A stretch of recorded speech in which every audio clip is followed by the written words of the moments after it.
Chapter 1554. The demon king named Maxwell was actually just a paradox demon that was denied by science. As mentioned earlier, demons like this were actually very weak. Even if they were attacked by ordinary physical means, they could be torn apart like paper tigers. Let alone becoming a 4-digit existence, it would be difficult for such a demon to become a demon king who abused the organizer's authority.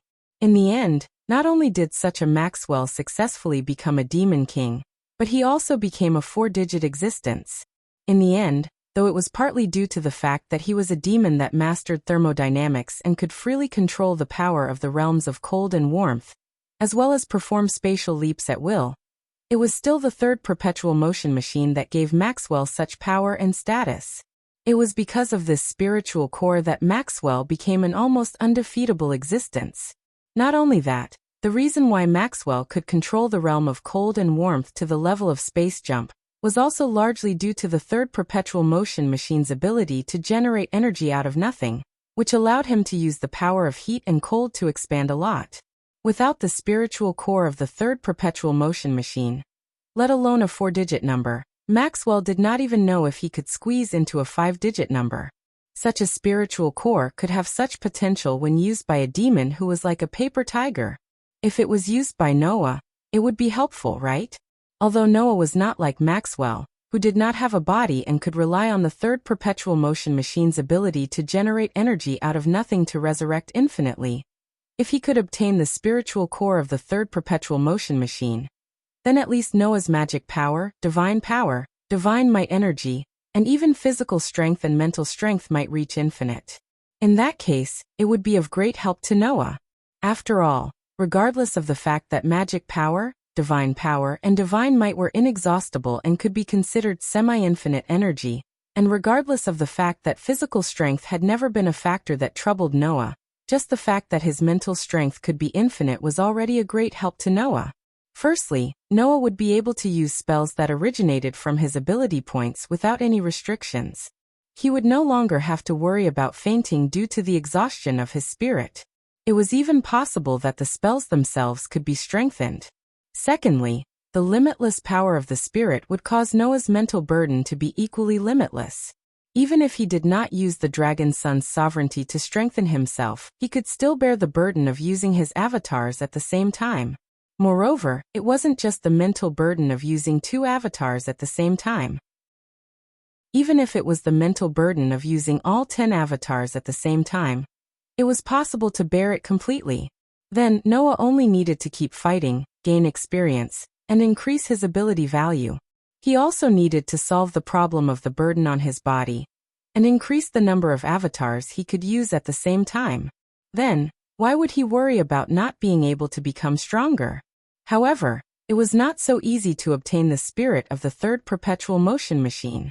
Staring at the jade in his hand, Noah narrowed his eyes. After a moment of hesitation, he extracted some energy from the energy source in his body, and poured it into the jade through his fingers. Buzz, buzz, buzz. At this moment, the jade in Noah's hand trembled violently, and a burst of strong light burst out from within. Immediately Noah discovered it. The little energy he poured into the jade seemed to have drilled into a storm, and was crazily sucked in. Following this little bit of energy, an extremely crazy will was transmitted to Noah's heart. Roar ah ah ah. Suddenly, in the depths of Noah's mind, a crazy, beast-like roar without any rationality resounded. Noah was shocked, as if he had been electrocuted. He quickly cut off the energy that was poured into the jade. The next second, the crazy roar that resounded directly in Noah's mind and the crazy will that was transmitted to his heart immediately disappeared. Sigh. Noah sighed. It really didn't work? The spirit of the third perpetual motion machine was not without an owner. The jade in Noah's hand did not seal the third perpetual motion machine without an owner, but the spirit of the third perpetual motion machine, the demon king. Under such circumstances, unless Noah could extract the spirit of the third perpetual motion machine from Maxwell's body, otherwise, how could he obtain the spirit of the third perpetual motion machine? Just now the crazy will that he felt in the jade was Maxwell's resistance, right? Noah could not help but be speechless. Since you have already lost your rationality, Why don't you just die and leave the spirit of the third perpetual motion machine behind? As soon as this sentence fell, a young, clear, but mature and deep voice suddenly sounded in Noah's mind. If you want to obtain the so-called spirit, I also agree with you doing so. The familiar voice made Noah startled at first, but he immediately reacted. Athena? Hearing Noah's call, Athena smiled with some joy. Ever since I became your follower, I can often feel that you have troubles. I really don't understand how I can be subdued by such a good-for-nothing person like you. Lu long-winded. Noah said with some awkwardness. I am a human, not a desireless god like you. How can I not have troubles? Gods naturally have troubles too, Athena retorted. For example, I used to worry about whether to let you die in the hands of Prince Rama, or to end your fate with you before Prince Rama awakens. In the end, I could not bear to see you die in the hands of anyone other than me, so I resolutely declared war on you. Although, in the end, neither you nor Rama can do anything to me. Noah curled his lips and asked, Since you have come out, can I understand that you have a way to help me obtain the spirit of the third perpetual motion machine? Didn't I tell you the method just now? Athena said so. Kill that useless demon, and use the power of the priest. You should be able to smoothly extract the spirit of the third perpetual motion machine, right? Kill. Noah rolled his eyes. If I could kill it, would I still have to worry about it? Why can't you kill it? Athena said faintly. Use your horde to create a slave beast, let it swallow the bead in your hand, and use the power of destruction on the demon inside. Isn't that enough? Destruction. Noah frowned. There is no way to defeat Maxwell, who has the third perpetual motion machine. The power of destruction will only make him die once, and he will be resurrected soon, right? If you use the horde of destruction, of course the result will be the same. Athena said so in a very calm tone. But you don't only have the power of authority. Don't you have the grace of the goddesses of other worlds? Grace? Noah's heart skipped a beat. Are you talking about my ability value? That's right. Athena's words woke him up. There is a development ability in your ability value called mystery.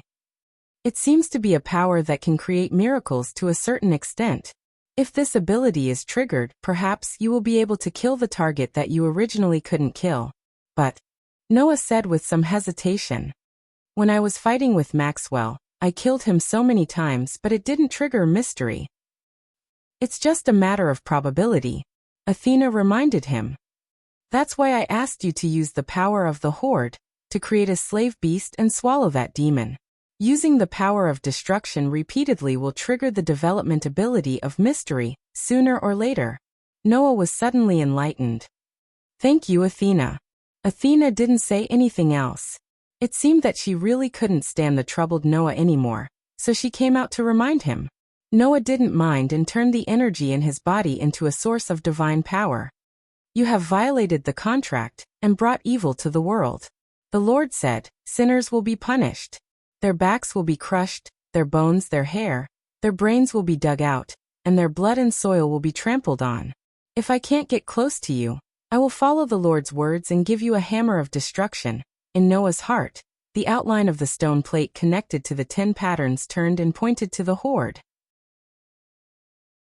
Chapter 1555. Bang! Divine power surged out from Noah's body like waves of chi. Like a flame, it enveloped Noah's body, slowly burning.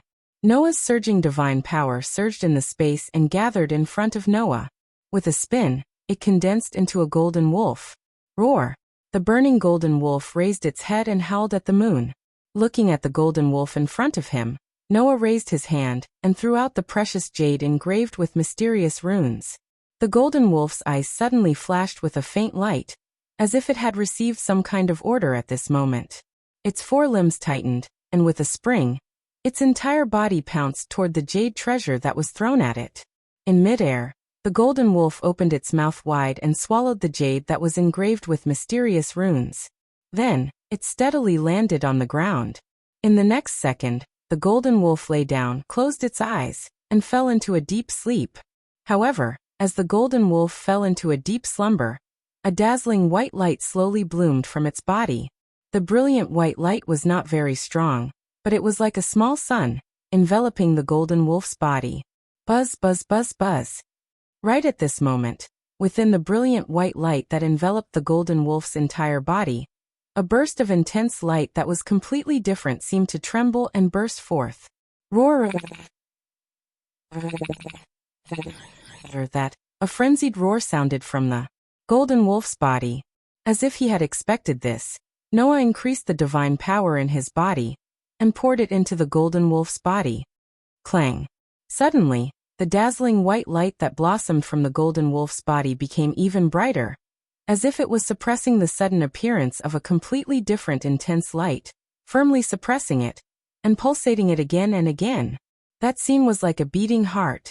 As the dazzling white light pulsated, the completely different intense light was suppressed bit by bit, causing an even more violent resistance. Roar! It was Noah's misconception. Noah felt that Maxwell's frenzied roar seemed to have a faint taste of despair and pain. But this discovery not only did not arouse Noah's pity, but it also made him more spirited. He simply used the dragon's sovereign son to strengthen the output of his divine power, and poured it into the golden wolf's body. Clang! The dazzling white light was like a real sun, constantly flickering with brilliance. Within the brilliance, a completely different intense light repeatedly trembled, as if a beast was trying to break free from its cage, but was unable to do so and could only be firmly suppressed. At this moment, the destructive power from the supreme-level destruction magic Crush was used dozens of times per second on the jade that was swallowed by the golden wolf. In other words, Maxwell, who was sealed in the jade, was dying at the rate of 10 times per second. Roha-ah-ha. Maxwell's roars were like those of a dying beast, becoming crazier and crazier. Hearing this roar, Noah suddenly smiled. If I continue to wait like this, the development ability of mystery will be triggered sooner or later. I'll just wait for a while. Leaving these words, Noah closed his eyes and fell into a deep sleep like the golden wolf lying on the ground. Only the surging divine power continued to flow out of Noah's divine power source and into the golden wolf's body, maintaining the continuous effect of the Crush ability. The night deepened. Unknowingly, the full moon in the sky was covered by dark clouds, causing the moonlight pouring down on the vampire castle that was suspended in midair to fade away. The surroundings became dim. In the room without a trace of light, Noah kept his eyes closed and just mechanically poured out his divine power. His consciousness fell into a half-awake state, resting. The golden wolf lying on the ground also seemed to be in a deep sleep.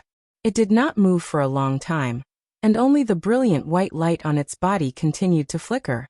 Taking a closer look, the strong light, which was completely different from the brilliant white light, had gradually dimmed. Not only that, but the crazy roar that resounded from the golden wolf's body also gradually weakened. Until now, it was almost inaudible. Noah did not pay attention to all of this, but let it develop freely, until a certain moment. Roar! Or the final radiance of the setting sun. A roar full of despair and pain rang out from the golden wolf's body with unprecedented loudness. Bang! The next moment, like a piece of glass shattering in the golden wolf's body, a muffled explosion sounded. At the same time, Noah suddenly opened his eyes, and his dark and deep eyes were filled with joy. The golden wolf, who had fallen into a deep sleep, also opened its eyes at this moment. It stood up and gradually turned into a cloud of mist, carrying the brilliant white light and disappearing into the air. Then Noah saw it. A light source was floating in the air where the golden wolf had disappeared. Looking at the light source, Noah's eyes flickered. Is that the spiritual core of the third perpetual motion machine?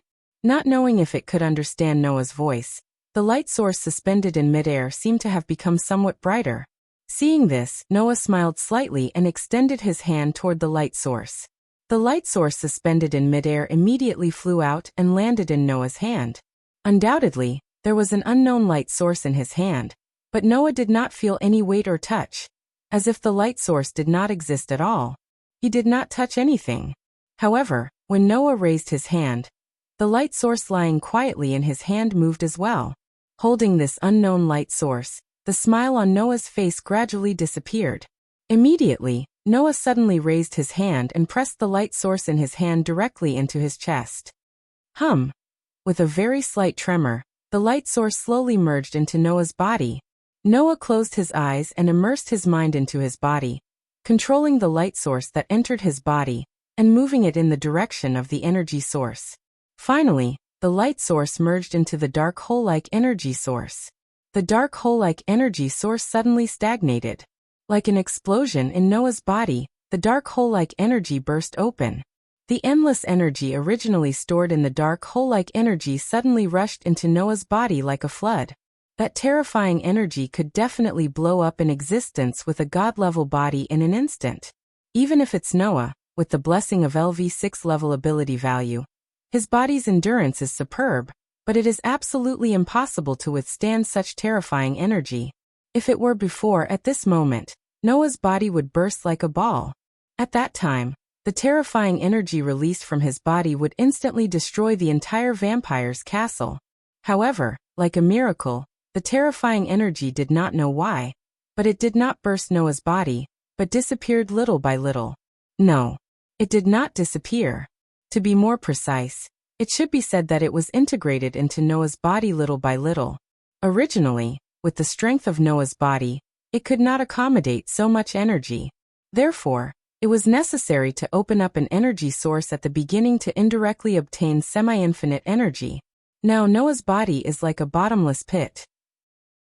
Even if there is no energy source, he still accepts the terrifying level of endless energy without any burden.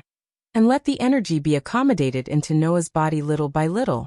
Noah only felt that his body was absorbing energy, and a sense of fullness emerged little by little. After all, in the past, Noah had only stored and used an almost endless amount of energy.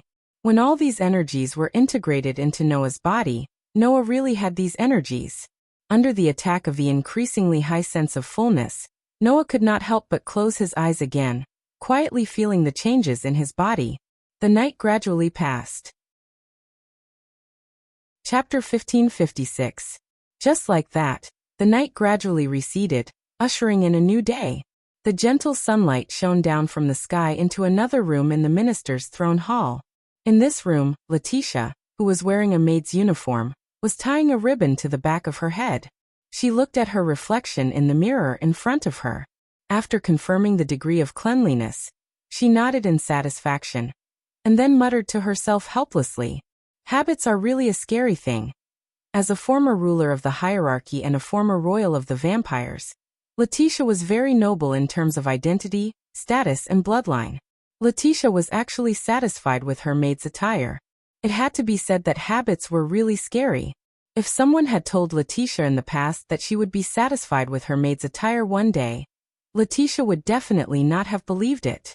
Unfortunately, the current Letitia was no longer the Letitia of the past. I don't have any nostalgia for the identity of the king of vampires. Letitia looked at the maid in the mirror and smiled sweetly.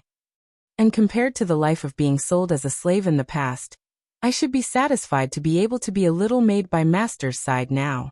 A beautiful smile appeared on Letitia's charming face.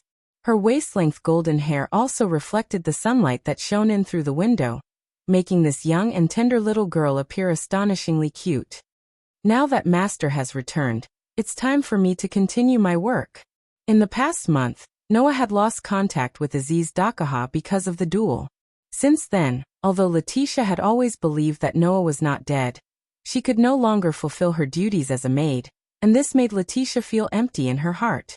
Now that Noah was back, Letitia could not wait to continue fulfilling her duties. As a member of the royal family of the vampires, who was once known as the Knights of the Box Court, the ruler of all social classes, and the Demon King Dracula, whose name struck fear in people's hearts, the fact that such an existence could not wait to serve others was probably a disease. However, Letitia was willing to have this disease. She sincerely hoped that if this was a disease, it would be best if it could never be cured. Towards her master who had saved her twice, Letitia's heart was filled with more than just gratitude.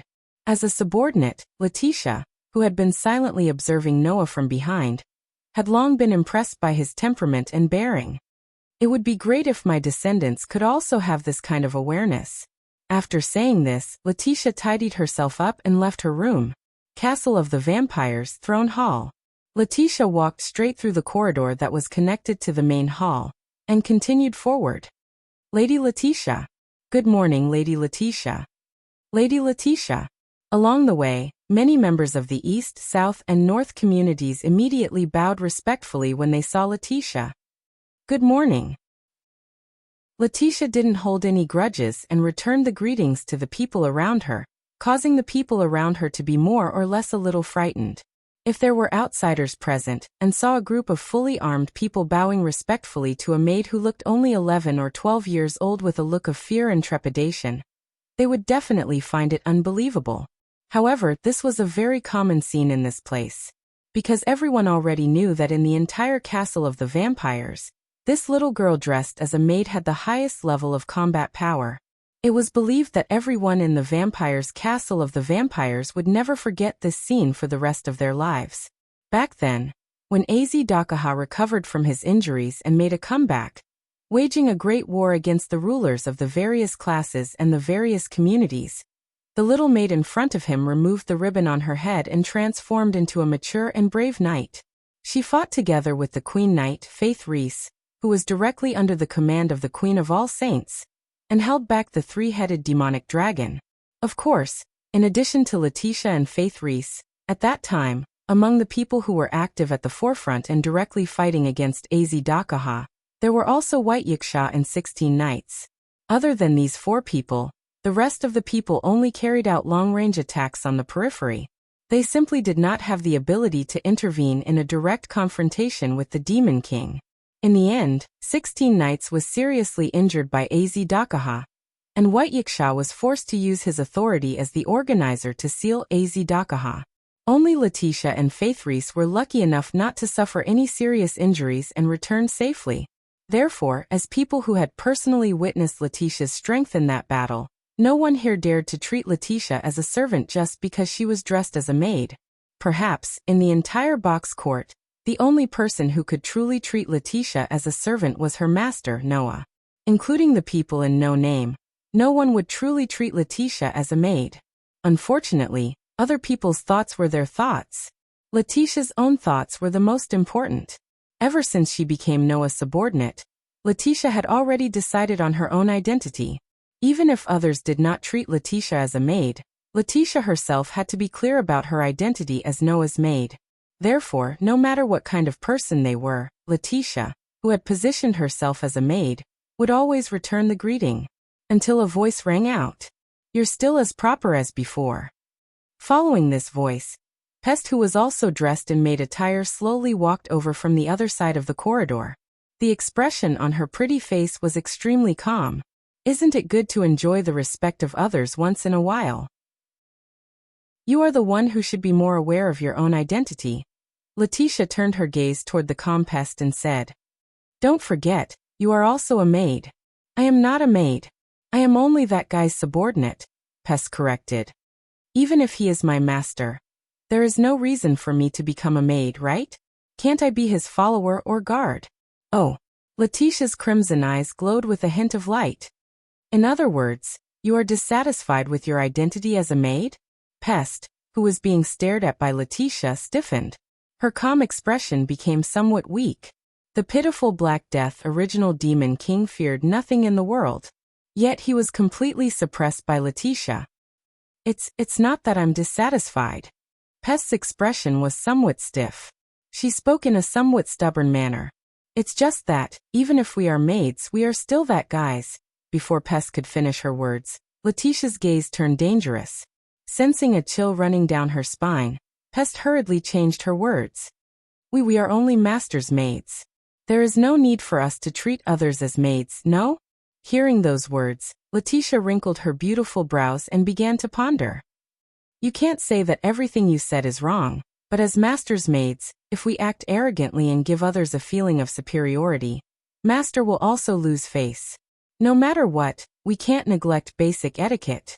Pest curled her lips disapprovingly, but she did not say anything else.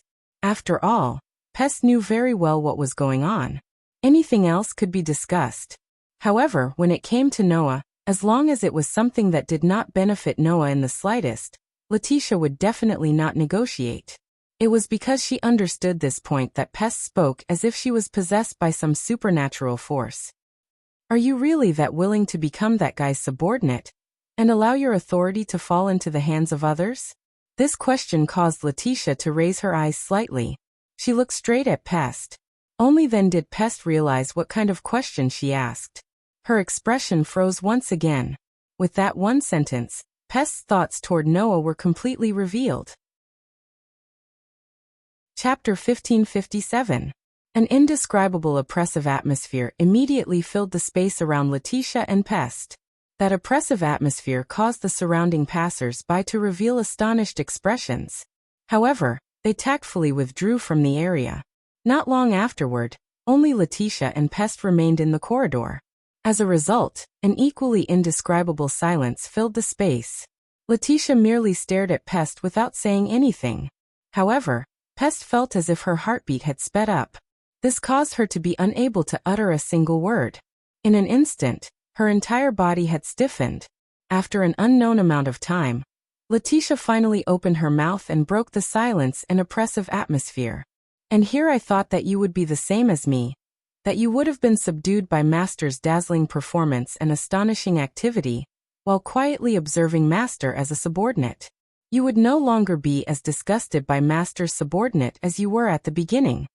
Letitia's words caused the stiffness on Pest's face to disappear bit by bit. What replaced it was silence. Letitia asked bluntly as she looked at Pest, who had grown silent. Could it be that I'm wrong? You're not wrong. Pest was silent for a long time before replying with an expressionless face. Indeed, after seeing how dazzling that fellow is, I no longer feel as disgusted by becoming his subordinate as I did at the beginning. You merely don't feel disgusted, right? Letitia directly hit the nail on the head. But there's no loyalty to speak of either, right? Loyalty. Pest took a glance at Letitia and spoke in a mocking manner. I only wish to ask, why should I express loyalty to that fellow? Without waiting for Letitia's answer, Pest interrupted her with a sentence. If you were still the Demon King Dracula, and had your game cracked by some unknown fellow, and became his subordinate, would you still feel loyalty toward such a person? Letitia stopped breathing. There are two reasons why you are so loyal to that fellow.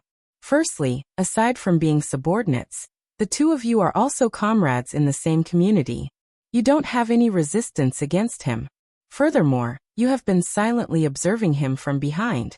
You discovered that he possesses limitless possibilities. That's why you were willing to become his subordinate. Pest looked straight at Letitia. Furthermore, he saved you from the fate of being unable to resist twice. That's why you're so loyal to him. Am I wrong? Letitia had nothing to say. Pest was right. The reason why Letitia declared her loyalty to Noah so straightforwardly was because Noah had saved her with good intentions from the very beginning. Moreover, both of them were partners in the same community. At that time, Letitia was only grateful to Noah and had no loyalty to him. Later on, Letitia quietly served Noah from behind. Gradually, she noticed how dazzling her master was and was subdued by Noah. After that, Noah rescued Letitia from the unsealed game. The favorable impression Letitia had toward Noah that had been accumulating in her heart all this time erupted in one go. Because of that, Letitia finally developed the determination and loyalty to follow Noah at all costs. In the beginning, Letitia was only grateful to Noah. But, I'm different. Pest's voice entered Letitia's ears. From the very beginning, that fellow and I have been enemies. My ambitions were shattered by him. My revenge against the sun was also ruined by him. Even my former companions were eliminated by you all. With that, how could I still be loyal to him? Letitia was speechless. She could only look at Pest in a daze. She did not know what to say. Seeing the speechless Letitia, Pest slowly clenched her little hands and lowered her head. Her eyes were trembling non-stop as she squeezed out those words. Besides, the only person who was saved is you. He never planned to save me. Those words finally woke Letitia up. Pest. Letitia looked at Pest and hesitated for a moment. Then she asked in an uncertain manner. Could it be that you're yearning for Master to save you? Pest's delicate body trembled. She bit her lips and turned her back to Letitia. I don't need that fellow to save me. After saying those words, Pest planned to leave. However, Letitia grabbed her hand. Tell me. Letitia looked into Pest's eyes. Exactly what caused you to fall and become a demon king? An existence that possessed the authority of the host and abused it would fall and become a demon king. An existence that had fallen and become a demon king would most definitely possess their own goals. Letitia's actions were due to a momentary lapse in thought. For the sake of avenging her clansmen that had rebelled against her, Letitia was overwhelmed by hatred and became a demon king. Then she unleashed the most vicious bestowal game in history. Since that was the case, what was the reason why Pest became a demon king? Avenging the sun? That shouldn't be the only reason, no? Letitia said to Pest. Could it be related to the saving you mentioned earlier? So what if I know? Pest spoke mockingly without even turning her head around. You couldn't possibly be thinking of pleading for leniency for me before that fellow so that he could fulfill my wish, right? I don't need that sort of sympathy. To Pest's surprise, Letitia said those words without the slightest hesitation. Why must I plead for leniency for you? That's something that you should do, no? Pest turned around and looked to Letitia with an expression of disbelief. Something that I should do? That's right, Letitia nodded. If you truly yearn for Master's salvation, you should go and plead for it yourself. Why should I? Pest grew angry. Could it be that when you yearned for salvation back then, you've asked for his help? Hearing those words, how could Letitia not understand? Even though Pest did not become loyal to Noah like Letitia, she was also attracted by the endless possibilities that Noah possessed as she served him as his subordinate. After personally witnessing Noah rescuing Letitia from her irresistible fate, and sensing the endless possibilities that Noah possessed, Pest also began to yearn for Noah. She yearned for Noah to rescue her from her irresistible fate. However, Noah had never once shown any attention to Pest. You are his comrade. When you're in trouble, even if you don't ask for his help, he will still be willing to save you. Pest shouted at Letitia as if she was venting all the resentment in her heart. But to him, I am nothing more than a spoil of war he won from a game. He has never shown any attention to me. No. You're wrong. Letitia tightened her grip on Pest's hand. It is not that Master is not paying attention to you. Heh. Pest sneered. What makes you say that? What makes me say that? Letitia narrowed her eyes. Because Master has never asked you about the Demon King Alliance. You. Pest's eyes suddenly opened wide as she spoke in shock. You already know about it? You were once a member of the Demon King Alliance. Did you think that it would be very difficult for this matter to be exposed? Letitia asked. It's not only me. Master must have also noticed it. No, impossible. Pest began to waver. If he already knew about it, why didn't he ask me about the Demon King Alliance? It shouldn't be hard to guess the reason, right? Letitia's words pierced into Pest's heart. Master is waiting for you to speak. It's not that he is not paying attention to you. Pest was stunned. Seeing such a reaction from Pest, Letitia sighed. Then she walked past Pest and continued to walk forward. I feel that if you truly desire salvation, you should grasp it yourself and not throw a tantrum here. After all, he is both my master and your master. How could he only save me and not you? After saying those words, Letitia began to walk toward Noah's room. Seeing Letitia's back gradually growing further and further away, Pest still had a stunned expression on her face. However, at the very next moment, Pest followed after him as if she was possessed by a supernatural being. Chapter 1558. On the other side, as soon as Noah opened his eyes, he immediately felt an extremely comfortable feeling of fullness all over his body. Oh!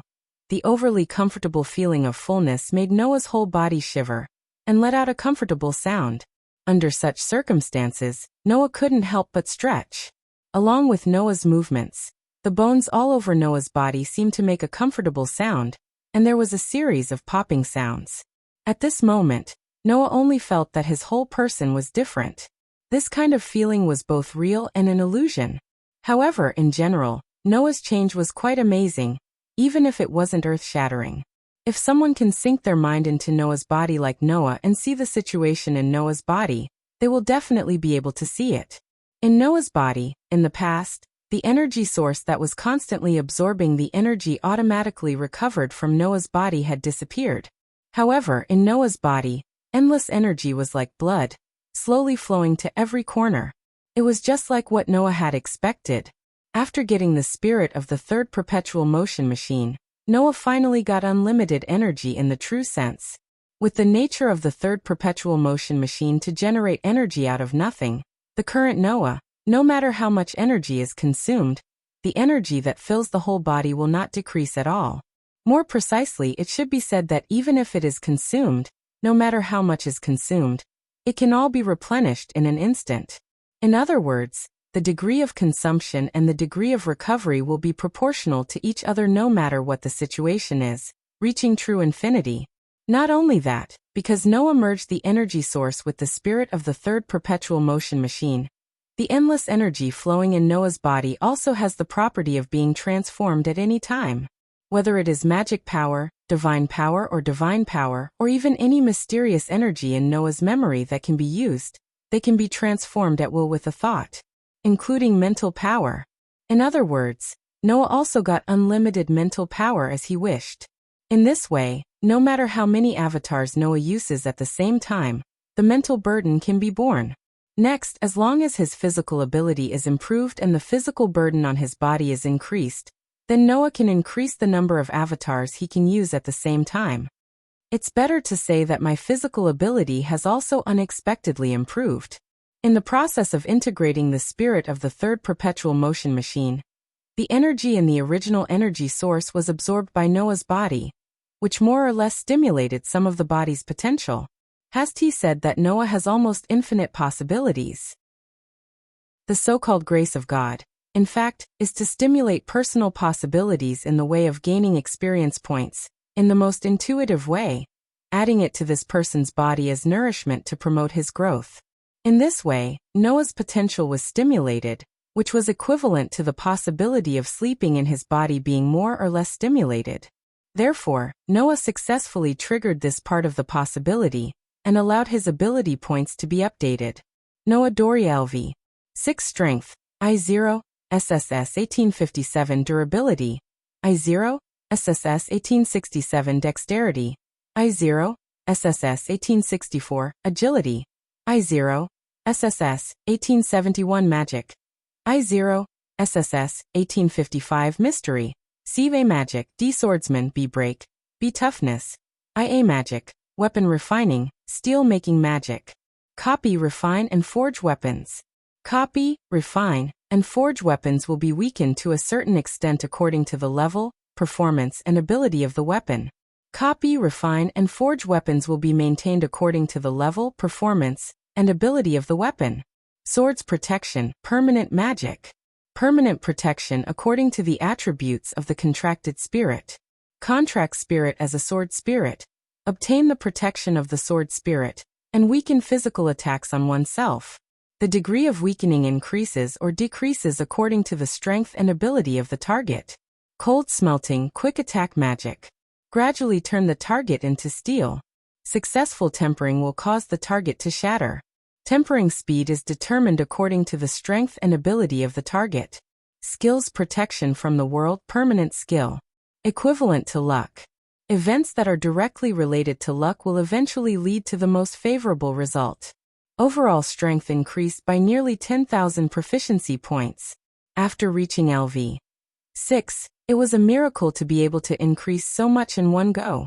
Perhaps it was because of this miracle, the development ability of Mystery actually increased by 2 levels in one go, reaching stage A. Even the Toughness, which was originally at the lowest stage, seemed to have been stimulated by Noah's physical potential, and had undergone a huge improvement. It directly surpassed the 3 development abilities of Magician, Swordsman, and Shatterer, catching up with Mystical, and reaching this stage. After all, this development ability was originally closely related to the body. It could stimulate the vitality of the body when Noah was severely injured, so that when Noah was severely injured, he would not be affected and could perfectly display his strength.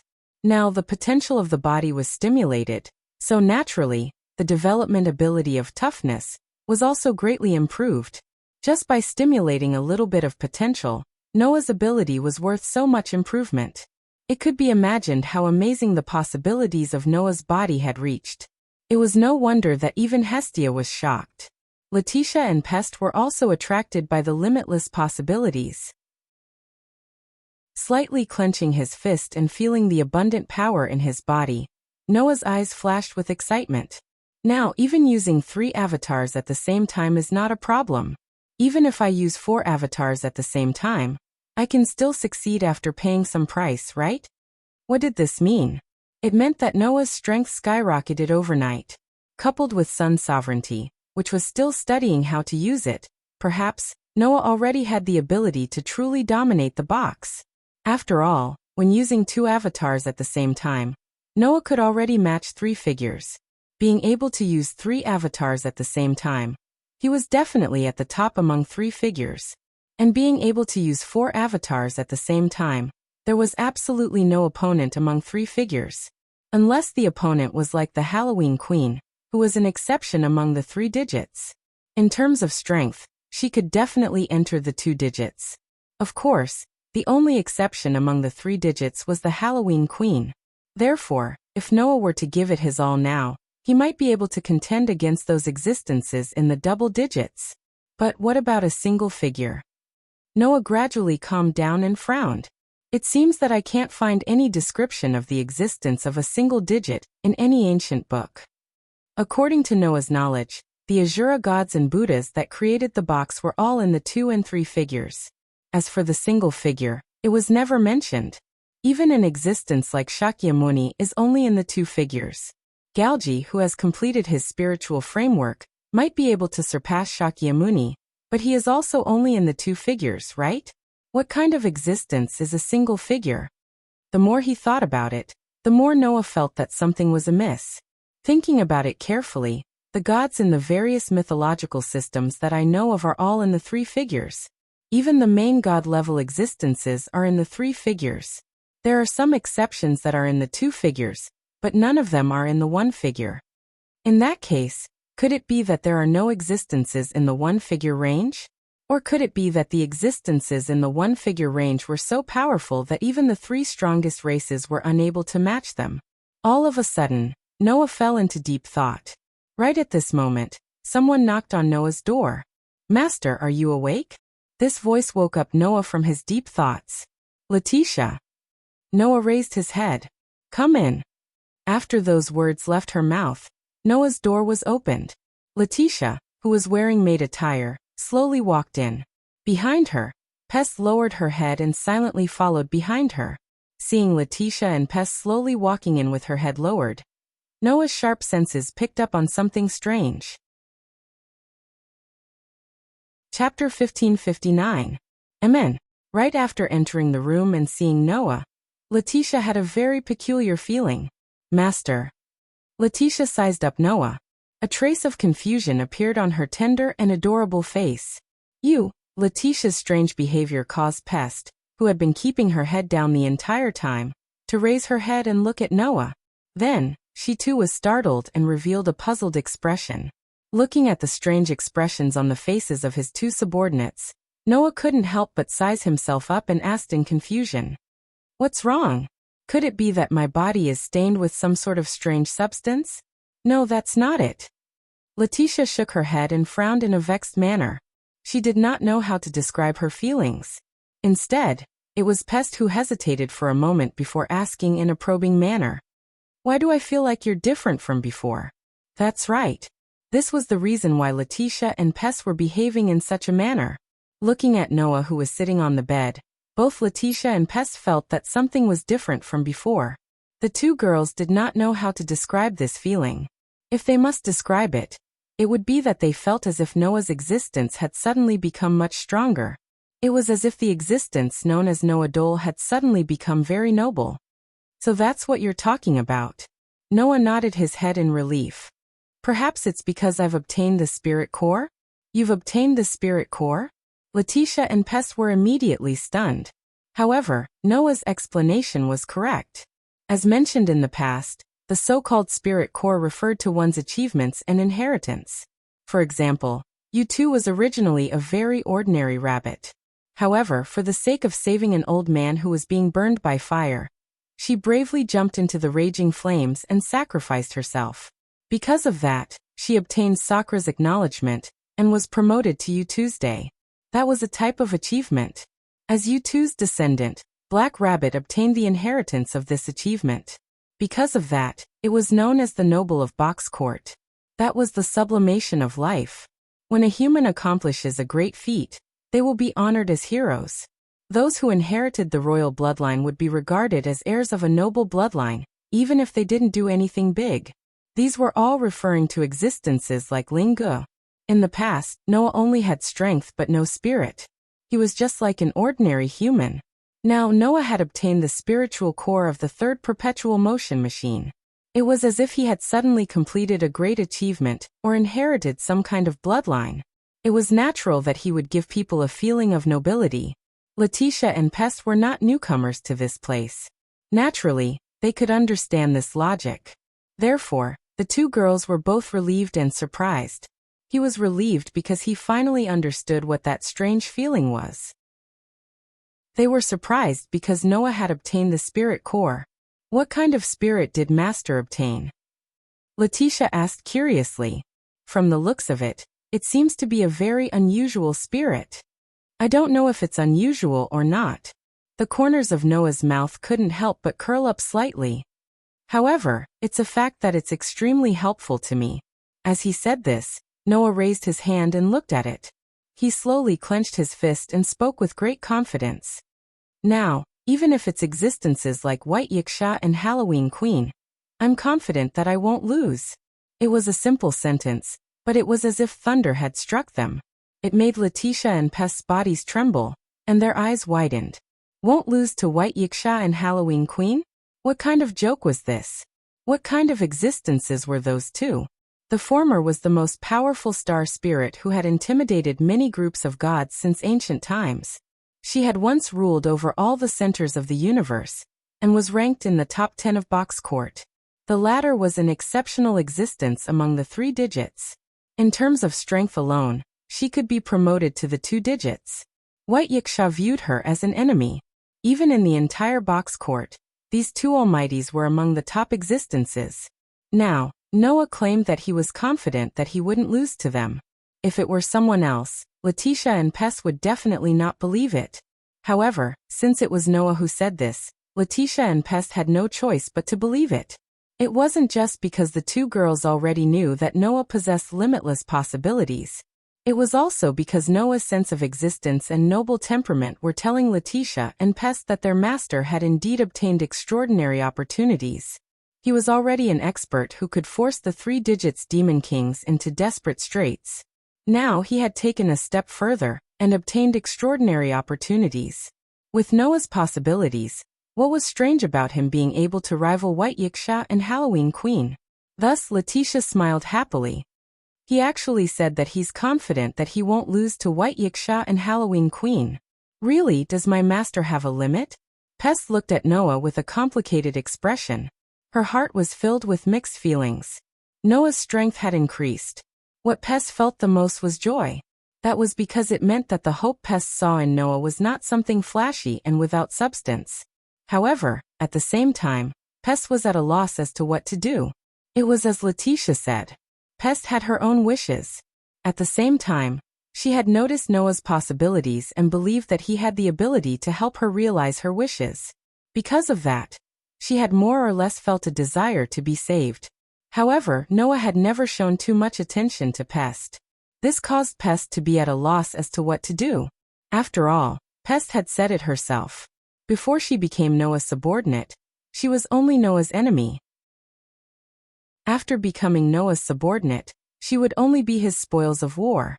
Under such circumstances, how could Pest possibly have the face to ask Noah to help her fulfill her wishes? Earlier, she had thrown such a huge tantrum before Letitia mostly because of this. Currently, Noah had already become an existence that could match White Yiksha and Queen of All Saints. If Noah was willing to help Pest, it would be very likely that Pest's wish would be fulfilled. This caused Pest to have the urge to pour her heart out to Noah. However, when she thought about how Noah truly did not care about her as much as he cared about Letitia, Pest had a feeling of not knowing where to start. At that moment, Pest was truly at a loss as to what to do. She could only look at Noah with a complicated expression. Naturally, Noah did not know that Pest was feeling so vexed. However, Noah was still able to see through Pest's complicated expression. At that moment, Noah sighed softly and said to Pest, "Do you have something you want to say to me?" Pest's heart tightened. Panic appeared on her face. "Why are you so flustered?" Noah did not know whether to laugh or cry. "If you have something to say, just say it. It's not like I'm going to eat you." Who knows? Pest once again had the urge to pour her heart out. However, the words that came out of her mouth were mocking words. "I am merely a subordinate of yours. Whatever you want to do to me, it's up to you. It's not like I can resist." Her sour words were like those of an unfavored concubine. At the same time, Noah became speechless, and Letitia did not know whether to laugh or cry. It would appear that Pest truly held a great amount of resentment toward Noah for the disparate treatment she received. Noah could only scratch his cheeks and say helplessly, "Very well. It's like you said. No matter what I do to you, you cannot resist. In that case, what else is there for you to be worried about? In any case, you can't resist, right? In that case, why don't you just tell me what you want to say?" Pest opened her mouth slightly. She wanted to say something. However, she did not know what to say. Her appearance of wanting to say something yet hesitating caused Noah to feel conflicted. Right when Noah was planning to say something, an extremely frightening pressure suddenly enveloped the entire space. The sudden pressure shocked both Letitia and Pest. Noah's expression grew serious. He suddenly turned his head around and looked outside the window. In the next second, Noah saw it. On the other side of the sky, an innumerable amount of people were slowly surging toward them. It was like a black curtain. Why did the communities belonging to the gods in the sky suddenly come here? Could it be? Shadora couldn't help but say, "Are they the reinforcements sent by the Sky Army to help us suppress the Demon King?" No, definitely not. Ren's face was filled with nervousness and worry. If they were reinforcements, they wouldn't surround us so aggressively like this. In other words, they didn't come with good intentions. Those guys were definitely not his allies. Then why? Black Rabbit couldn't help but ask. Why did the communities belonging to the upper gods surround us like this? Hearing this, Noah finally spoke. "Don't worry, their goal is not you, but me." "You?" Everyone immediately looked at Noah in surprise. Noah didn't pay attention to the surprised gazes of the crowd. He just looked at the army that surrounded the entire castle. In the completely uncountable sea of people, Noah only noticed the group of people in the lead. Only from that group of people did Noah feel a very unusual aura. Are they all gods? The gods here referred to not only the acquired gods. Noah's sensing ability clearly told him undoubtedly. Among that group of gods, there were even natural gods.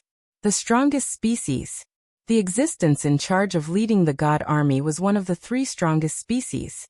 Among them, there was even a 3-digit existence.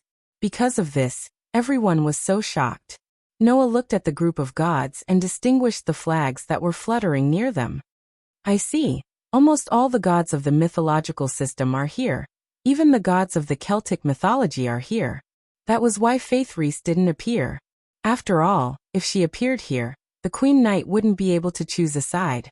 While Noah was calmly identifying the origins of each group of gods, the leading group of gods were also looking at each other and discussing. They seemed to be deciding who would represent each group of gods on this expedition. After a while, the person who first ordered the encirclement stood up. It was a god wearing an ancient-style robe. Judging from the terrifying pressure on his body, he was definitely a 3-digit existence. Moreover, he was the strongest species. The moment he stepped forward, the ancient god spoke to Noah and the others below with an emotionless tone. "Among you, there should be a human called Noah Dole, right?" That one sentence completely confirmed what Noah said earlier. These people were here for Noah. "Noah?" Fei Niao looked at Noah in surprise. "What did you do?" What do they want to do to you? Yao also spoke in a surprised and doubtful manner. Noah? Noah shook his head at Fei Yao and Yao. He didn't say anything and simply walked forward. Master. Letitia and Pest were slightly shocked. Just as they were about to step forward, they were stopped by Noah. You don't need to come out, Noah said indifferently. Just stay there and watch. It will be over soon. After saying those words, Noah left the crowd and walked in midair as if he was walking on flat ground. As a result, the eyes of the gods surrounding the entire castle of vampires all converged on Noah. The ancient god also stared at Noah and said coldly, Are you Noah Dola? Asked Noah Dola. I am. Noah stopped walking. He looked at the ancient god and shrugged. Lord God. May I ask what brings you here? You already know the answer. The ancient god coldly humphed and said without any scruples. From the very beginning, we only have one goal, and that is your son's sovereignty. Son's sovereignty. Sarah and Shadora were stunned. Son's sovereignty? Black Rabbit, Fei Niao, Yao Yuran and the others were also stunned. Only Letitia and Pest trembled and stood up in shock. Why? Pest's face was filled with astonishment. Why would the upper-class gods know that Guy has son's sovereignty? No, that's not the main point.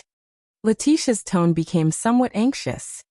The real question should be why the upper-class gods actually came out in full force for two-son sovereignty. Two-son sovereignty. The ancient god seemed to have heard Letitia's words, and said mockingly, It seems that you still don't know.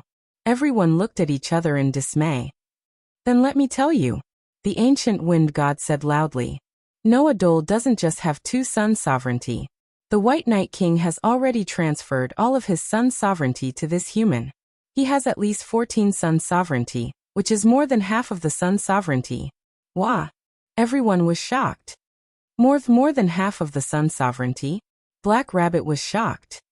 Lord White Night King actually transferred all of his son's sovereignty to Mr. Noah? Even Letitia didn't think of this and was suddenly at a loss. More than half of the son's sovereignty? Pest looked at Noah with a gaze filled with shock, surprise and even ecstasy. That guy, he already has more than half of the son's sovereignty? At this moment, everyone was completely shocked and lost their voice. Chapter 1561. The entire world fell into an indescribable silence. Everyone present, whether it was Hei Tu, Fei Niao, Yao Letitia, Pest, Run, Sarah and Shadora, or the various communities still in Castle of Vampires, all of them fell into a state of absolute silence. At this moment, there was only one expression on everyone's faces as they looked at Noah. That was shock. Why were White Yiksha and Halloween Queen so transcendent? Apart from their own strength, a large part of the reason was their sovereignty over the sun. The importance and uniqueness of the sun's sovereignty had been mentioned many times before, so there was no need to mention it again. White Yiksha alone occupied 14 of the 24 sun sovereigns, while Halloween Queen occupied 6. Only the remaining 4 were allowed to flow out and be fought over by others. This led to White Yiksha and Halloween Queen's transcendent status. Now, White Yiksha had transferred the sovereignty of 14 sons to Noah. According to the conversation just now, everyone knew that Noah himself seemed to hold the sovereignty of the other 2 sons. Didn't that mean that Noah alone held the sovereignty of 16 sons, which was more than White Yiksha and Halloween Queen in the past? This fact caused everyone's hearts to waver. A huge commotion once again emerged in the vampire's castle. However, this time Sarah and Shadora, the 2 rulers of the hierarchy, no longer spoke up to suppress it. This was because even the 2 of them were shocked by this fact. For a moment, they didn't react. Noah could naturally understand how much commotion the matter of him possessing so many sons' sovereignty would cause. However, that had nothing to do with Noah. You're right. Noah nodded and admitted generously. White Yiksha has indeed transferred all the sun's sovereignty to me. So you should know what to do, the ancient wind god said casually. As long as you hand over the sun's sovereignty, we will immediately retreat. We won't make things difficult for you people from the lower realm. It was only now that everyone understood why so many groups of gods had appeared in the heaven realm, and appeared here. If they could obtain more than half of the sun's sovereignty from Noah's hands, no matter which god group they belonged to, their status and power would increase exponentially. It was not impossible for them to instantly surpass the rest of the god groups. However, no one had expected that. For the sovereignty of those sons, the gods of the heavenly realm actually turned out in full force, and even brazenly launched an attack. After all, what was the difference between such actions and robbery? Ranked in the upper echelons of the box court, there were at least 4 digits of existences. Yet they were actually fighting in groups? He believed that after today, the reputation of all the gods in the heavenly realm would be completely ruined, right? However, those who had such thoughts did not know. The gods of heaven had already decided to abandon Box Ting and let them fend for themselves. In this way, why would the gods of the heaven realm care about how bad their reputation was? Therefore, the groups of gods no longer cared about their reputation. They formed an army of gods and started plundering. Should I admire you guys? Or should I mock you? Noah looked directly at the ancient wind god and said with a faint smile, "For a human from the lower realm like me, almost all of the gods in the heavenly realm are mobilized. You guys really think highly of me. You don't have to mock us like this. Noah Dole, we already know what kind of ability you have." The ancient wind god was not moved at all. To be able to force Az Dakaha into a corner, there's no doubt that you're as powerful as a 3-digit number. Coupled with the fact that you have more than half of the sun's sovereignty, your threat is enough to rival that of a main god. In the past, the great sage equal to heaven had the ability to mess with many god groups in the heavenly realm. He was only suppressed when more than 3 digits of powerful existences took action. The ancient wind god looked deeply at Noah. Although you are not like the victorious fighting Buddha who has the help of many demon kings, we think that you, who have more than half of the sun's sovereignty, are even more of a threat than the great sage equal to heaven. In order to not make any mistakes, we turned out in full force. You should feel honored. I said that you guys are fat, and you guys are really panting. Noah could not help but laugh. Honored? Would you feel honored when you were blocked by a group of robbers and robbed of your money? Don't say things that will make people laugh their heads off, okay? Noah's words caused a slight commotion among the group of gods. The leaders of the strongest species all cast angry and cold gazes at Noah. It made the pressure in the entire world suddenly increase. Obviously, to these strongest species who were born as gods, being mocked by a human was a very humiliating thing. Even the ancient wind god's face began to turn cold. So you don't want to hand over the sun's sovereignty? White Yiksha transferred the sun's sovereignty to me, because she wants me to help her protect the people in the lower realm. Noah glanced at the ancient wind god and narrowed his eyes. Since you guys have already made such a decision, you don't think that I will obediently hand over the sun's sovereignty, right? In other words, for the sake of the sun's sovereignty, you are willing to fight against all the gods, the ancient wind god said sarcastically. I admit that you, a human, are indeed very impressive to have the power to match even the existence of a main god. However, not only do we have many of the strongest species on our side, but all of them are ranked in the triple digits. Even the quadruple digits of the gods have come out in full force. Do you think you can fight against so many gods here? As the ancient wind god's words sounded, the thousands of gods surrounding the entire vampire castle released their pressure, filling the world with a terrible pressure. That pressure had already caused the faces of No Name's group to turn pale, while the members of the community within the ancient castle all felt that their breathing had become labored. If it were not for the fact that the pressure released by those gods was targeted at Noah, and that Noah bore more than 99% of the pressure released by the gods in the sky would definitely make the minds of those who were not even in the top 4 digits collapse. In the face of the terrible pressure, Noah was the only one who looked normal. Is that all you want to say? Seeing that Noah was still calm under the terrible pressure released by the gods in the sky, the group of strongest species in the lead changed their expressions, and they could not help but think more highly of Noah. I have to say, your decision is very unwise. The ancient wind god also felt that Noah was not simple, so he immediately changed the topic, as if he did not want to confront Noah directly. Although the sun's sovereignty is precious, It is impossible for you to keep so much sun's sovereignty. As long as you have more than half of the sun's sovereignty, all the gods in the celestial realm will see you as a target. Do you really want to be the enemy of all the gods? The ancient wind god's words made Noah raise his eyebrows. What are you trying to say? I want to say that our goal is only the sun's sovereignty, and we do not want to make things difficult for you, the ancient wind god said. How about this? If you are willing to give us the 14 suns sovereignty that the White Night King transferred to you, then we will not take away the 2 suns sovereignty that you originally held. What do you think? After saying that, the ancient wind god used some unknown power to directly communicate with Noah's mind, and said in Noah's mind, "Not only that, but we can also raise you and your companions to 4 digits, so you can obtain the right to move to the new courtyard, and you will not have to worry about the group of ordinary people in the lower realm." Noah suddenly fell silent.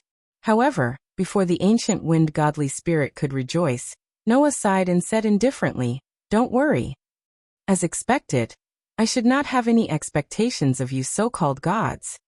In one sentence, Noah had made up his mind. The ancient wind god's face darkened, and his eyes became cold. How stupid. Stupid? Noah laughed as if he had heard something funny, but there was no trace of a smile in his eyes. I should be the one to say that. After saying that, Noah walked forward step by step. You actually came here to die without knowing anything. What a fool. As these words rang out, a burst of starlight appeared on Noah's body. Chapter 1562. Clang! A dazzling burst of starlight flashed from Noah's body. The starlight was like stars that surrounded Noah, but did not illuminate the surroundings like ordinary lights. Noah seemed to be carrying a sky full of stars. His body was shining with starlight as he walked forward step by step. Black Rabbit and the others were puzzled when they saw the starlight shining from Noah's body. What is that? Among the tens of thousands of gods, aside from the rest of the gods, the leaders of the strongest species were all shocked. As one of the 3 strongest tribes, the natural gods, with their extraordinary experience, read the true form of the starlight shining from Noah's body. Is that? No way. How could a human have such a thing?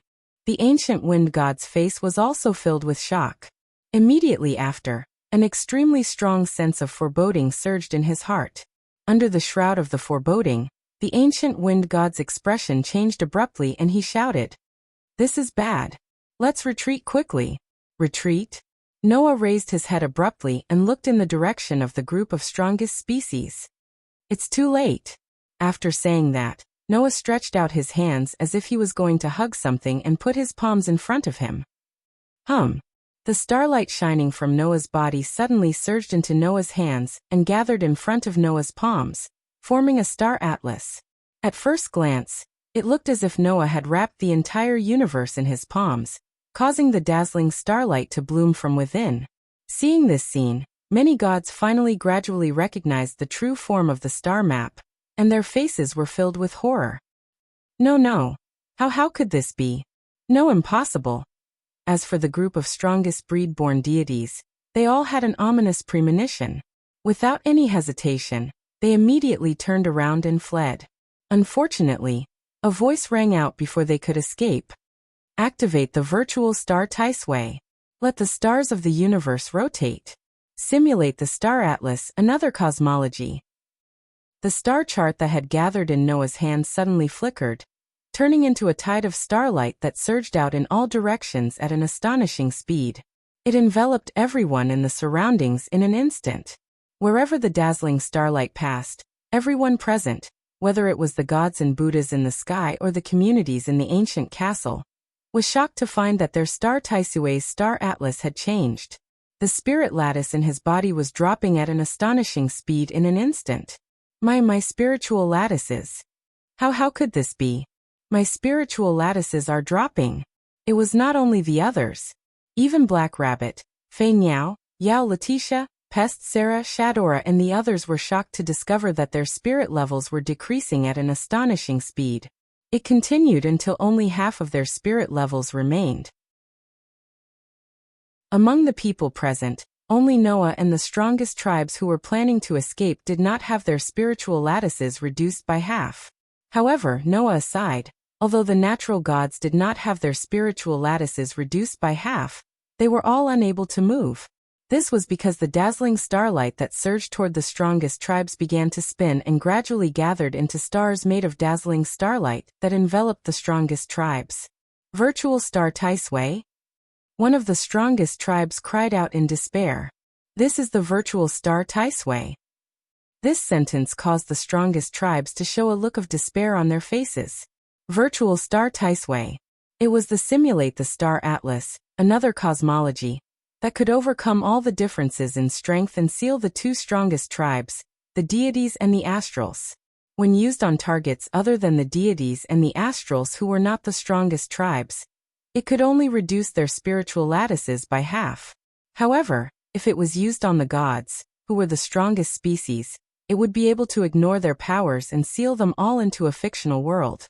Now these deities who were in the top 3 digits of the strongest tribes were all gradually being sealed.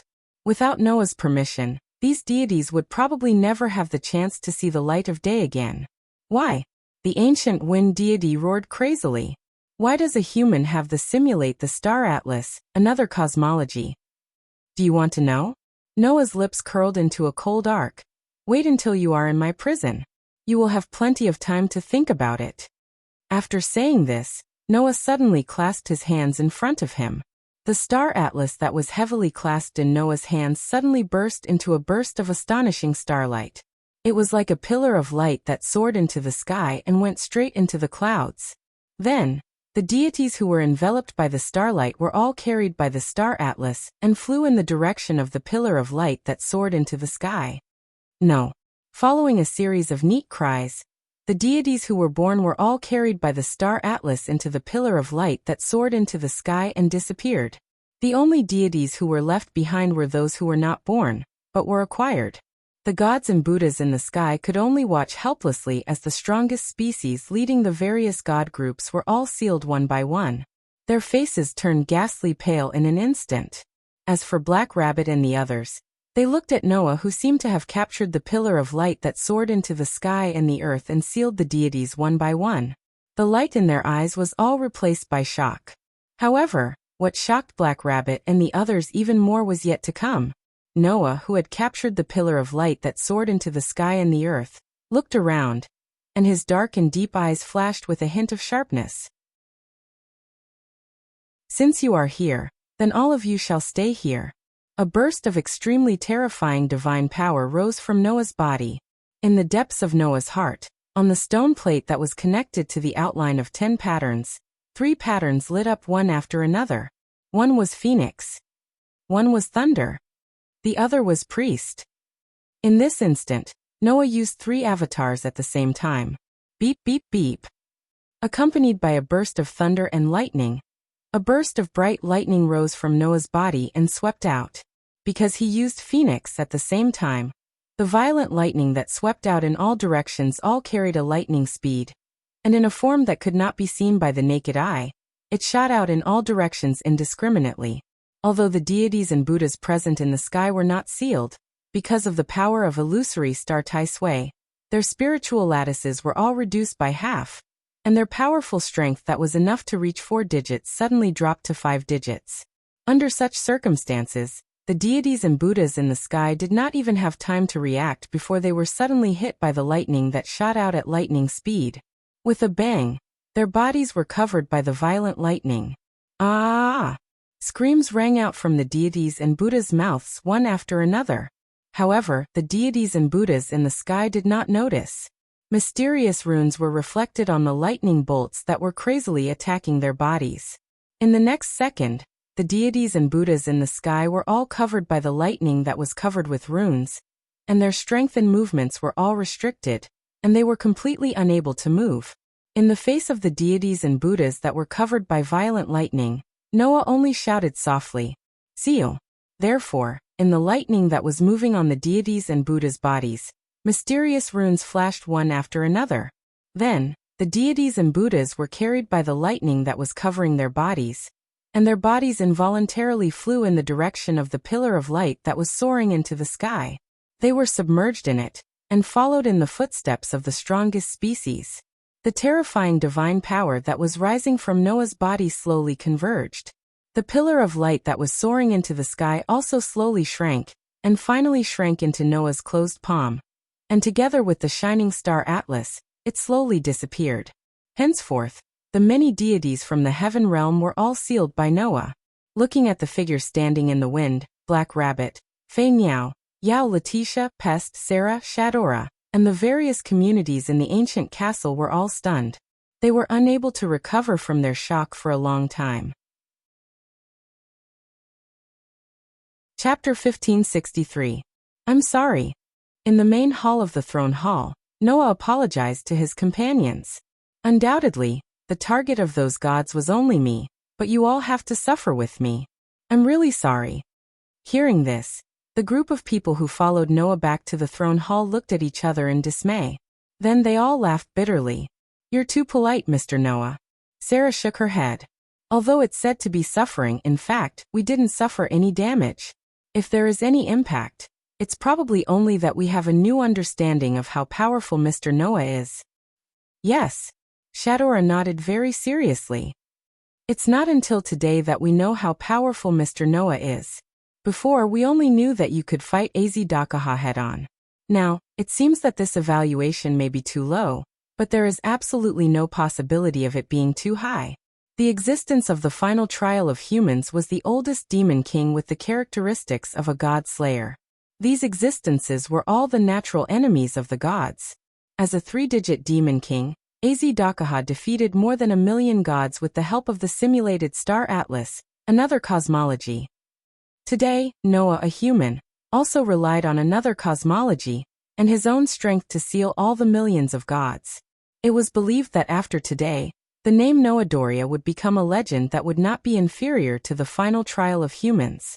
After all, the scene of Noah activating another cosmology and sealing all the millions of gods was not only seen by the group of people here, but also by the members of the community in the vampire's castle. Perhaps, from today onwards, Noah would be famous even if he didn't want to. I didn't expect that, in addition to more than half of the sun's sovereignty, Mr. Noah also has another cosmology. Rin seemed to have a whole new level of respect for Noah. Although I knew that Mr. Noah's achievement must be extraordinary, I didn't expect it to be extraordinary to this extent. It's really shocking. This statement is a little too exaggerated. Noah could not help but laugh out loud. Although another cosmology is a gift that is more than 3 digits above the box court, it was only a coincidence that I was able to get it. I'm just like a nouveau riche. Why should I be so surprised? However, this statement was immediately refuted by Letitia. Master, there is something wrong with your statement. Letitia said very abruptly. Everyone is not surprised that you have another cosmology, but the fact that you can use another cosmology. The fact that I can use another cosmology ? Noah was slightly startled. Yes. Black Rabbit shook a pair of rabbit ears and explained with some excitement. Since Mr. Noah has another cosmology, then you should know that the so-called another cosmology actually refers to another cosmology, right? Noah certainly knew this kind of thing. Therefore, Noah nodded without any surprise. Then Mr. Noah should also know that people who have another cosmology often have the ability to become the center of a group of gods, right? Black Rabbit explained. In the box court, although another cosmology is a very precious and powerful gift, it is superior to the gifts of more than 3 digits in the box court, and it also represents the ability of the holder to become the center of a group of gods. How can anyone use it? That's right. Sarah nodded. Those who can have another cosmology are only recognized existences. If Mr. Noah himself does not have the ability to become the center of a group of gods, then he can't use another cosmology at all. It was because of this that many gods from the upper level of the box did not expect that Noah would suddenly use another cosmology, and those strongest gods who were born as gods would be so shocked by this matter. Those who could use another cosmology were only existences who had the ability to become the center of a group of gods. In view of this, Those gods who were high above did not expect that a human being would have such an ability to hold another cosmology. As a result, those guys were all sealed by Noah's another cosmology and could not see the sun outside. So that's how it is. Flying Bird seemed to understand why everyone was so surprised until now. No wonder you guys are making such a fuss. A gift that is more than 3 digits above the box? Yao said somewhat naively. Doesn't that mean that from now on, Noah is invincible? This statement almost caused everyone to stumble. Aren't you thinking too much? Noah said, not knowing whether to laugh or cry. It's not like I'm the only one who holds the another cosmology, Lucian said with a smile. Moreover, although Master's another cosmology is very powerful, it also has a lot of limitations. Letitia analyzed. In the face of gods and stars who are the strongest species, it is an absolutely invincible existence. In the face of others, it can only exert the effect of having the spiritual lattice, which is not so useful. Is that so? Black Rabbit said with some surprise. Even if it can only have the spiritual lattice, the effect is still amazing, right? For those who rely on spiritual lattice, it can naturally exert a powerful effect, but for those who don't need to rely on spiritual lattice, it's not necessarily so, Sarah reminded. For example, Mr. 16 Knights, I can't sense a powerful spiritual lattice from him, but his combat power is very amazing, enough to rival 4-digit existences. That's true. Yao nodded. On the contrary, for Flying Bird, who has a type of divine lattice that can maximize the output of spiritual lattice, that another cosmology is a natural nemesis. Heroi. Flying Bird stared at Yao. Are you mocking me for relying too much on spiritual lattice? Haruhibu Yaichi blinked his eyes in confusion. I'm just giving an example, I'm not referring to you. Everyone suddenly chuckled. However, it's really surprising that the ancestors' another cosmology is in the hands of Noah-san. Shadora looked at Noah with some emotion. The another cosmology called Illusory Star Taisui seems to be the possession of the Starseed Dragon King who created Salamandra, right? Yes, in the battle to seal Azir Dakaha 200 years ago. Your father used it on the seal. And because the seal was destroyed, it fell into my hands. Noah spread his hands. Do you want me to return it to its original owner? No. Shadora shook her head, but a steady smile appeared on her cute face. I plan to give this another cosmology to Noah-san. Give it to me? Noah was surprised. Chapter 1564. Gift. Everyone present was more or less surprised by Shadora's words. Although it had been mentioned many times, it still had to be mentioned here. The so-called another cosmology was a gift that was more than 3 digits above the box. With that kind of gift, Noah was able to seal the strongest species of the gods and star spirits. Aziz Dakaha relied on it to repel millions of gods. Even Galji relied on it to release the power of Vishnu's avatar that corresponded to the sovereignty of the sun in his hand. The effect was not small. To put it bluntly, with the another cosmology, even if one could not dominate the box, it was absolutely no problem for one to be free and unfettered. Now, Shadora was giving such a gift to Noah. Everyone couldn't help but be shocked. However, Shadora didn't mind it at all and smiled. Indeed, another cosmology is a very powerful gift, but I don't think you can find anyone in Salamandra who can use it. Since that's the case, it's better to give it to someone who can use it.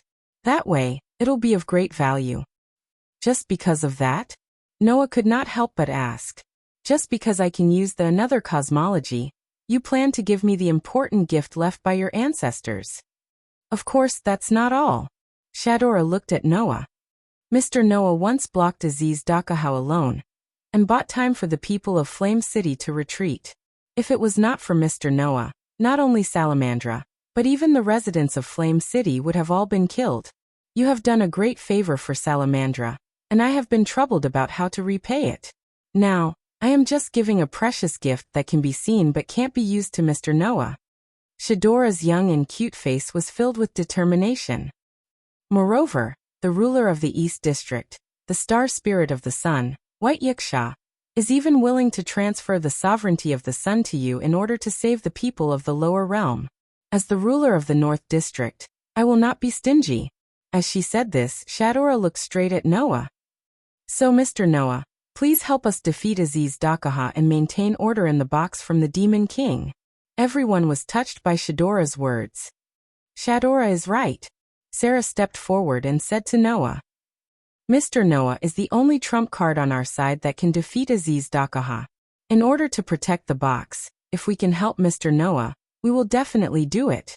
I am also the ruler of the South District. If Mr. Noah has anything that Dragon Horn Griffin Lion to do, please do not hesitate." Seeing that Sarah and Shadora, the two rulers of the hierarchy, had expressed their opinions, the people of no name were all silent. Noah looked at the determined expressions on Sarah and Shadora's faces, and could not help but think of White Yiksha. Noah had encountered many people like rulers of the hierarchy, who were entrusted with the responsibility of protecting order in many worlds in the past. However, Noah had not seen many people who could truly protect order from the bottom of their hearts. For example, in the world of the Black Bullet, Noah had encountered political darkness. He had lived in that world for a year and a half, so he was very clear about it. However, whether it was White Yiksha, Sarah, or Shadora, these rulers of the hierarchy not only held important positions, but they also lived up to their positions. They all maintained order in the lower realm of the box from the bottom of their hearts, and protected the safety of the box's residents. For this reason, White Yiksha did not hesitate to transfer the sovereignty of all 14 sons to Noah, and Shadora did not intend to take back the another cosmology left behind by her ancestors. All of this was because these rulers of the hierarchy had placed their hopes of protecting order on Noah. After clearly understanding this, Noah glanced at Sarah, then at Shadora, suddenly smiled and nodded. "I will do my best." Although they did not receive any guarantees, Noah's words made Sarah and Shadora's expressions relax, and they smiled slightly. At this moment, a voice sounded in the throne room. "Your Excellency Noah." Hearing the call, Noah turned his head, looked at the source of the voice, and then narrowed his eyes. The rest of the people present also looked over. When they saw the full appearance of the person, they all looked at each other. The person who came was Faith Reese. The pure white Queen Paladin walked over from the other side of the throne room, and looked at Noah with a serious expression that had never been seen before. "Can we talk?" At this time last night, Faith made the same request. Today the Queen Paladin, who had not been able to show her face while the gods in the heavens surrounded the vampire castle, now appeared and made the same request. Most of the people present more or less knew what Facey was planning to do. Therefore, Noah did not talk to Faith alone like last night. Instead, he directly spoke. "If you want me to release the sealed Celtic gods, then I think we have nothing to talk about." This sentence made Faith's breath stop, and she said in shock, "Your Excellency Noah, you don't plan to release the sealed gods? Why should I release them?" Noah said as if it was a matter of fact. "They are here to cause trouble for me. I think, for the sovereignty of the sun, they would not mind getting rid of me. So why should I let them go?" But, Faith could not react in time. "If you do that, it's the same as making an enemy of all the gods in the box court." "Making an enemy of all the gods in the box court?" Noah raised an eyebrow and said this sarcastically. "Then after I get more than half of the sun's sovereignty, it's already decided, right?" Faith was speechless. Clearly, the Queen Paladin did not expect Noah to not release the sealed gods. This was not a joke. Almost every one of the gods sealed by Noah was a famous existence in their respective mythological systems. If Noah did not release them, then almost every god would be dealt a fatal blow. If that happened, Noah and all the gods in the box court would be in a relationship that would not end until one of them was dead. Faith did not expect Noah to be so serious. Seeing Faith fall into a state of speechlessness, Noah pursed his lips and said this. "There is a saying in the East, if people do not offend me, I will not offend them. If people offend me, I will definitely offend them. Since the gods in the heaven realm want to deal with me, then I have no reason to play games with them. The gods came out in full force just to get the sovereignty of the sun from my hands. Now that you've lost to me, You want me to let you go obediently? Do you really think I don't have a temper? Noah glanced at Facey. Whether it is the Celtic gods or the other gods, since they are targeting me today, then they should not have any complaints about being sealed by me, right? Facey fell silent. After a while she sighed. Let's not talk about the other gods for now, but you have imprisoned the Celtic gods. The queen will not compromise. The queen of Halloween. Noah's eyes flashed. In the next second he laughed. Well, I also want to see how powerful the existence that White Yiksha regards as an enemy is. After saying this, Noah looked directly at Faith. Of course, before that, let the Queen of Halloween prepare the means to deal with my another cosmology. Otherwise, there is no need to even compete. After saying this, Noah turned around and walked in another direction. Everyone looked at each other and did not know what to say for a moment. Only Pest looked at Noah's back as he gradually left. Her eyes flashed with an inexplicable splendor.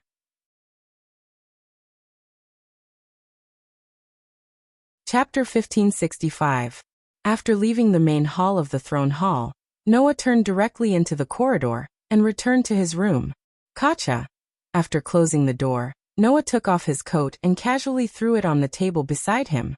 Then he lay down on the bed and gently breathed a sigh of relief. I didn't expect those guys from the God group to suddenly launch an attack. Undoubtedly, only 1 or 2 days have passed since White Yiksha transferred the sovereignty of the sun to me. Although Noah had long been prepared to confront the various God groups in the upper echelons of the box court, he really did not expect them to suddenly gather together and come out in full force. After all, there were only a dozen or so sun sovereigns, but there were thousands of God groups above. If they joined forces and attacked together, and in the end, if they succeeded in obtaining the sovereignty of the sun from Noah, how would they divide it? The saying that there were too many monks and too little meat referred to this situation. Even if more than half of the sun sovereigns had to be obtained in order to create a new box court, after the new box court was created, there would still be only a few sun sovereigns. In that case, it was impossible for those God groups not to be moved by the sun sovereigns. In view of this, in Noah's imagination, the various God groups in the upper echelons should not be in a very friendly state. It should be impossible for all of them to join forces and attack him at once. In the end, the God groups in the upper echelons still joined forces and gave Noah a chance to catch them all in one fell swoop. It can't be said that I caught them all in one fell swoop, right? Noah murmured. Those gods in the upper echelons must still have some that have not been mobilized. For example, Noah did not see any two-digit existences. Also, those who occupied dominant positions in various mythological systems, and even those who were main gods and god kings, were also not present. However, that's more normal, Noah said to himself. They have already mobilized such an army of gods. There's no reason for even the Lord and the generals to follow, right? As he said this, Noah's eyes flashed. Thanks to this, perhaps I didn't encounter an existence that also holds the another cosmology. Otherwise, it might not have ended so easily today. After saying that, Noah suddenly smiled. Moreover, this time I sealed all the God groups in the heaven realm. Not only did it allow me to take control, but it also gave me an unexpected reward. Previously, Noah could only passively wait for the upper echelons of the gods to attack. Now, Noah had sealed many groups of gods in the heaven realm, which was equivalent to obtaining a large group of hostages. Under such circumstances, the gods of the heaven realm would no longer dare to act rashly against Noah. At the very least, a situation like today, where he was surrounded by a sky full of gods and Buddhas, would never happen again. Noah had completely taken control of the situation. The unexpected harvest was obtained by Noah after he sealed the gods and Buddhas in the sky. With such thoughts in mind, Noah flicked his wrist. Following Noah's action, a piece of parchment shining with starlight appeared in Noah's hand. Looking at the shining parchment in his hand, Noah couldn't help but smile. I never thought that one day, I would actually have the authority to be the organizer. Organizer authority. The special authority that could ignore the wishes of the participants and force them to participate in the bestowment game. The existence that abused the organizer authority would fall into the Devil King. However, in fact, The essence of the organizer authority was not used to nourish the growth of evil, but the opposite. From the beginning, the existence of the organizer authority was to prevent the appearance of evil. For example, the rulers of the various regions all had the organizer authority. The main purpose of having this kind of authority was to allow the game of blessings to play a better role in entertaining the people in the box court. The other purpose was to punish the evil existence when there was a huge threat that destroyed the order of the box court. To punish the offender's trial. To confirm the trial of the heart of faith. To welcome the trial of a new evolution. To give the world the right to enforce the trial of goodness. That was the original purpose of the organizer authority. In fact, Noah had even heard that the organizer authority was to defeat the oldest devil king in the final trial of mankind.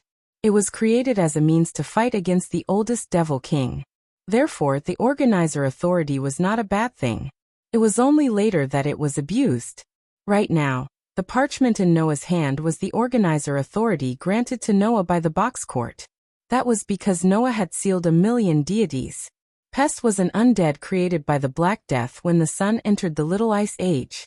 This spirit allowed her to obtain the organizer authority to take revenge against the sun.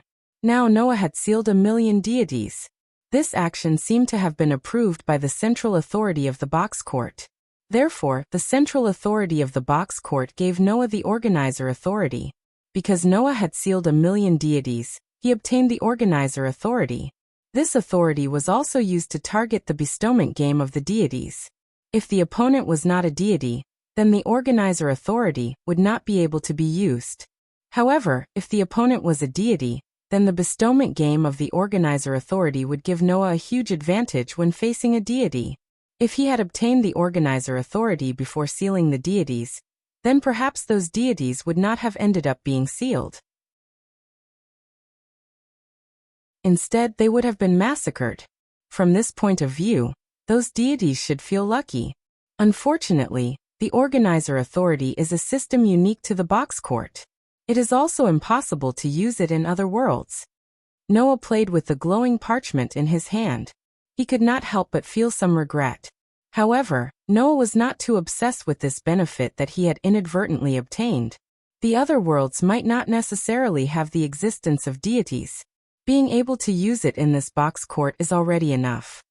With this thought in mind, Noah put away the glowing parchment in his hand without any reluctance. Knock, knock, knock. Right at this moment, a series of soft knocks sounded from the door. Noah was slightly startled. However, he subconsciously opened his mouth to speak. The door is not locked. Just come in. After saying that, the door did not immediately open. After waiting for a while, Noah, who did not see the door open, looked at the door in confusion. At practically the same time, the person outside seemed to have made up her mind and opened the door. The person who came in from outside the door was a person that surprised Noah. Pest. Surprisingly, it was Pest. However, at this moment, Pest was not wearing a maid outfit. Instead, she was wearing a poisonous flower-like dress with black and white spots on it. The sleeves of the dress were very long, and she was wearing snow boots. There were also 2 black and white ribbons tied around her head. Her attire was exactly the same as when Noah first met Pest, when she was still the Black Death Spot Demon King. After becoming Noah's subordinate, it was not as if Pest had never worn those clothes again. However, she would only change into this attire when in battle. Normally, she would wear a maid outfit. And now, Pest had arrived before Noah in this attire. Naturally, it was not because she wanted to fight against Noah. However, Noah managed to detect something from Pest's attire. Thus, Noah quietly sat up and sat on the edge of the bed as he looked at Pest. Before Noah's gaze, Pest's expression became somewhat stiff. The determination she had made with great difficulty started to waver. The reason for that was because it was very likely that Pest would have to display all of herself before Noah. Regarding this matter, Pest was slightly afraid. As if he did not notice Pest's reaction, Noah directly spoke. "Is there something you want to tell me?" That completely inconsiderate question caused Pest to be unable to help herself from feeling somewhat angry. Undoubtedly, he was very protective and gentle toward other people. Even that Vera whom he had just met recently. Why was it that he was not the slightest bit courteous toward her? Had it been any other time, Pest would definitely argue with Noah in a very unconvinced manner. Frankly speaking, this little girl was feeling unbalanced in her heart. However, today Pest did not plan to mock and ridicule Noah. Looking at Noah who was sitting before her, Pest recalled how he did not show the slightest bit of fear when facing a million gods. Then, she looked at Noah with a determined expression. I wish to ask you for a favor.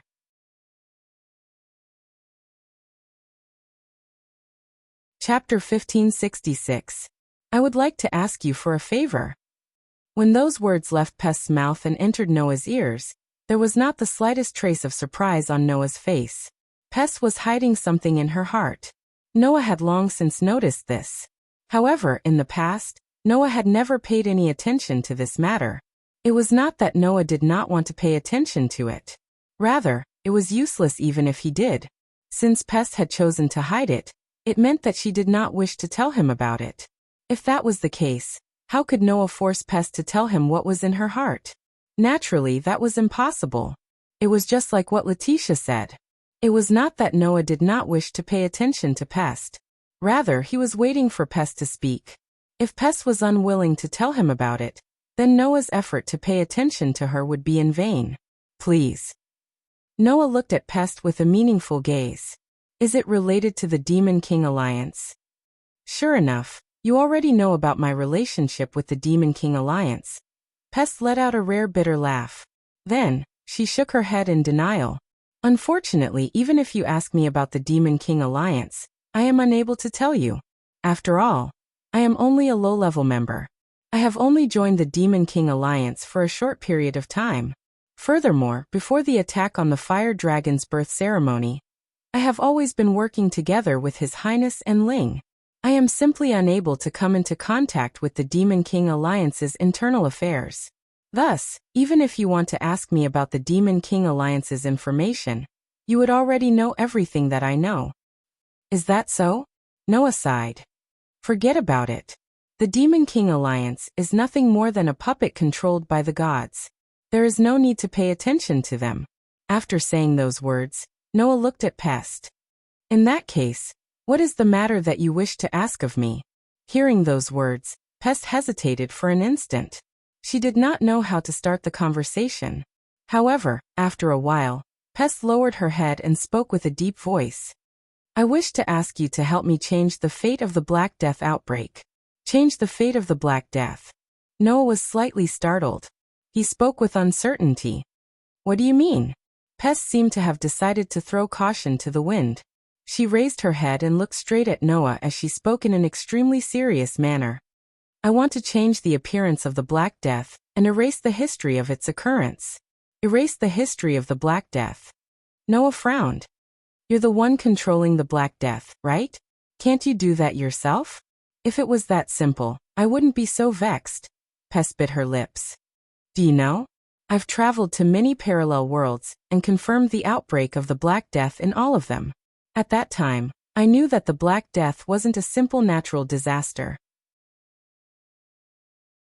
It was an event that had obtained the support of the stars and contained a strong absolute destiny. Pest's words caused Noah's heart to pound. It seems that you've already guessed it. Pest laughed in a self-mocking manner. Actually, it's not that hard to guess. The outbreak of the Black Death is related to the sun's cycle. It's the lazy sun that caused the outbreak of the Black Death. If the sun hadn't entered the Little Ice Age, the Black Death wouldn't have appeared. Furthermore, this is the case for the other parallel worlds as well. That's the reason why this is the case, Pest said with resentment and sadness. The outbreak of the Black Death is definitely not a coincidence. Someone used the sun's sovereignty to reduce the sun's activity to the lowest level, causing the Little Ice Age to appear. It made the outbreak of the Black Death inevitable. Hearing this, Noah understood what Pest wanted to say. Noah looked at Pest. You want me to use the sun's sovereignty to change the sun's activity, make the Little Ice Age disappear, and completely eliminate the appearance of the Black Death? That's right. Pest bit her lips and nodded her head heavily. This is the reason why I entered the box court to take revenge against the sun, and even degenerate into a demon king. She wanted to change the fate of the Black Death outbreak. Frankly speaking, It was as difficult as ascending to the heavens to achieve this wish. Firstly, in order to change the sun's activity, she had to obtain the sun's sovereignty. Since the Black Death outbreak had occurred in all parallel worlds, in order to completely eliminate the fate of the Black Death outbreak, she had to change the sun's activity in all parallel worlds. In order to accomplish this, the amount of sun's sovereignty was not something that could be done with one or two suns' sovereignty. It was because of this that Pest used her authority as the organizer to attack the Fire Dragon birth ceremony. During the Fire Dragon birth ceremony, her purpose was to obtain the White Yiksha who possessed more than half of the sun's sovereignty, and change the fate of the Black Death outbreak. The reason why Pest joined the Demon King Alliance was also for the sake of obtaining the sun's sovereignty. Firstly, it was because the Demon King Alliance was active for the sake of obtaining the sun's sovereignty. Secondly, it was because Gagel required 10 suns' sovereignty to complete the spirit. This amount of sun's sovereignty was just what Pest needed. Only by doing this would Pest be able to accomplish her wish, the wish of the 80 million wraiths that died due to the Black Death. Merely obtaining the sun's sovereignty was already as difficult as ascending to the heavens. Furthermore, the troubles that Pest had to face were not limited to these. Even if Pest was truly able to obtain enough sun's sovereignty to change the fate of the Black Death outbreak, she would still attract countless enemies. That was because the Black Death outbreak greatly reduced the number of serfs and their productivity, resulting in the appearance of 80 million victims. At the same time, it also caused the social status of the serfs to rise in advance. Originally, in history, the emancipation of the serfs was delayed until the early 1900s. Such an outcome would ultimately hinder the development of enlightenment, liberalism, and other ideas. Moreover, the Black Death outbreak became the foundation of various countries and religions. It changed the situation of countries and societies, and promoted the evolution of human history. The epidemic that could lead to the extinction of the human race ultimately changed the future of the human race. If the Black Death had not occurred, the development of human history would have been delayed by nearly half a century. In that case, it would have affected the birth of the beliefs of numerous religions. In other words, by eliminating the fate of the Black Death outbreak, the influence of the religious beliefs that were promoted by the Black Death would similarly be greatly reduced. To the gods of the various mythological systems that required belief to support their existence, this was simply something that could not be tolerated. Thus, to change the fate of the Black Death outbreak would mean that Pest would have to become enemies with all of the gods that had increased their belief due to the Black Death. In fact, some of the demon kings that had obtained all sorts of achievements and inheritances due to the Black Death would also bear their fangs at Pest. Moreover, since someone was using the sun's sovereignty to change the sun's activity in the various parallel worlds, causing the Black Death to appear, they would definitely have a goal in mind. Once the appearance of the Black Death was eliminated, these people would view Pest as a thorn in their side. What Pest was doing was purely making an enemy out of a large number of gods and demon kings. Even if she managed to accomplish this wish, Pest would still have to face an unimaginably great enemy. For an existence that was merely in the 5 digits, this was simply too heavy a burden. Even if Pest herself was a god, it would still be the same. However, Noah's performance that exceeded Pest's expectations time and time again had aroused the hope in Pest's heart. Firstly, Noah possessed over half of the sun's sovereignty. He was completely capable of helping Pest accomplish her wish. Secondly, Noah possessed the terrifying ability to seal even 1,000,000 gods. He was completely unafraid of the threat posed by those gods and demon kings that needed to rely on the Black Death outbreak to obtain belief and spiritual power. Thus, Noah was completely capable of helping Pest accomplish her wish. Under such circumstances, how could Pest not have hope for Noah? Thus, after learning that Noah possessed over half of the sun's sovereignty and personally witnessing the scene of Noah sealing 1,000,000 gods, Pest was no longer able to hold back the hope in her heart, and sought help from Noah. I know that to you. I am merely a dispensable subordinate. In fact, I have always been your enemy. There is no reason for you to make so many enemies for me. Pest did her best to express her sincerity. However, right now only you can help me. I hope that you can help me.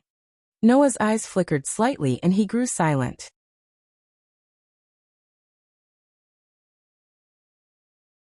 Chapter 1567. Seeing Noah growing silent, Pest's heart began to race. Pest knew that with her relationship with Noah, it would be impossible for her to make Noah agree to such a demanding request. But now, Noah was Pest's hope to fulfill her wish. In Pest's eyes, Noah's silence was undoubtedly a sign of hesitation. At that moment, Pest appeared to be slightly agitated. Of the 24 solar sovereigns, 2/3 of them are now in your hands. There are only 8 solar sovereigns remaining. I do not know if 8 solar sovereigns will be enough to eliminate the outbreak of the Black Death. Thus, only you can accomplish this matter. If you are able to promise me this, I will do anything. Pest could not help but become agitated. Eliminate the outbreak of the Black Death. To Pest, this matter was both her wish and her curse. Firstly, Pest herself had died from the Black Death when she was alive and had become an undead. Secondly, as the representative of the 80 million undead, Pest's existence could be said to be sustained by the deaths of 80 million undead. Those 80 million undead had also died from the Black Death. It could be said that Pest herself was an existence that carried the fate of the Black Death. Eliminating the Black Death was not only Pest's wish, it was also the wish of the 80 million undead standing behind Pest. Thus, it could be said that eliminating the outbreak of the Black Death was the meaning of Pest's existence. If she was unable to accomplish this wish, Pest might degenerate from an undead into a vengeful spirit. Furthermore, she might be entangled by the resentment of the 80 million undead that wished to eliminate the Black Death. She might never be able to make a comeback. Of course, to Pest, this consequence was completely insignificant. The reason for that was because Pest herself also wished to eliminate the fate of the Black Death. If she was unable to accomplish this wish, there would be no need for Pest's existence. At that time, there would be no need for her to degenerate into a vengeful spirit. Pest herself would likely collapse completely. To Pest, this matter was that important. With this, how could Pest not be agitated? Pest's agitated behavior had also awakened the silent Noah. Seeing Pest's incomparably excited appearance, Noah said in a somewhat stunned manner, "I'm not going to reject you. Why are you so agitated?" Ha! Pest immediately let out a voice that sounded like she had gone off the rails. You're not going to reject me? Why would I reject you?" Noah asked in confusion. "Since I already have more than half of the sun's sovereignty, I can completely help you achieve your wish. To me, this matter is just a piece of cake. Is there a reason to refuse?" But, Pest was unable to react. "Aren't you hesitating? Don't tell me you think I'm hesitating because I'm worried about the gods and the Demon King?" Noah curled his lips. "I am now an enemy of all the god groups in the box court, and I have sealed millions of god groups. I have long been enemies with the god groups. Even without you, they would still find trouble with me. Since that is the case, do I still need to worry about them finding trouble with me?" What he said made sense. Thus, Noah had no reason to hesitate about Pest's request.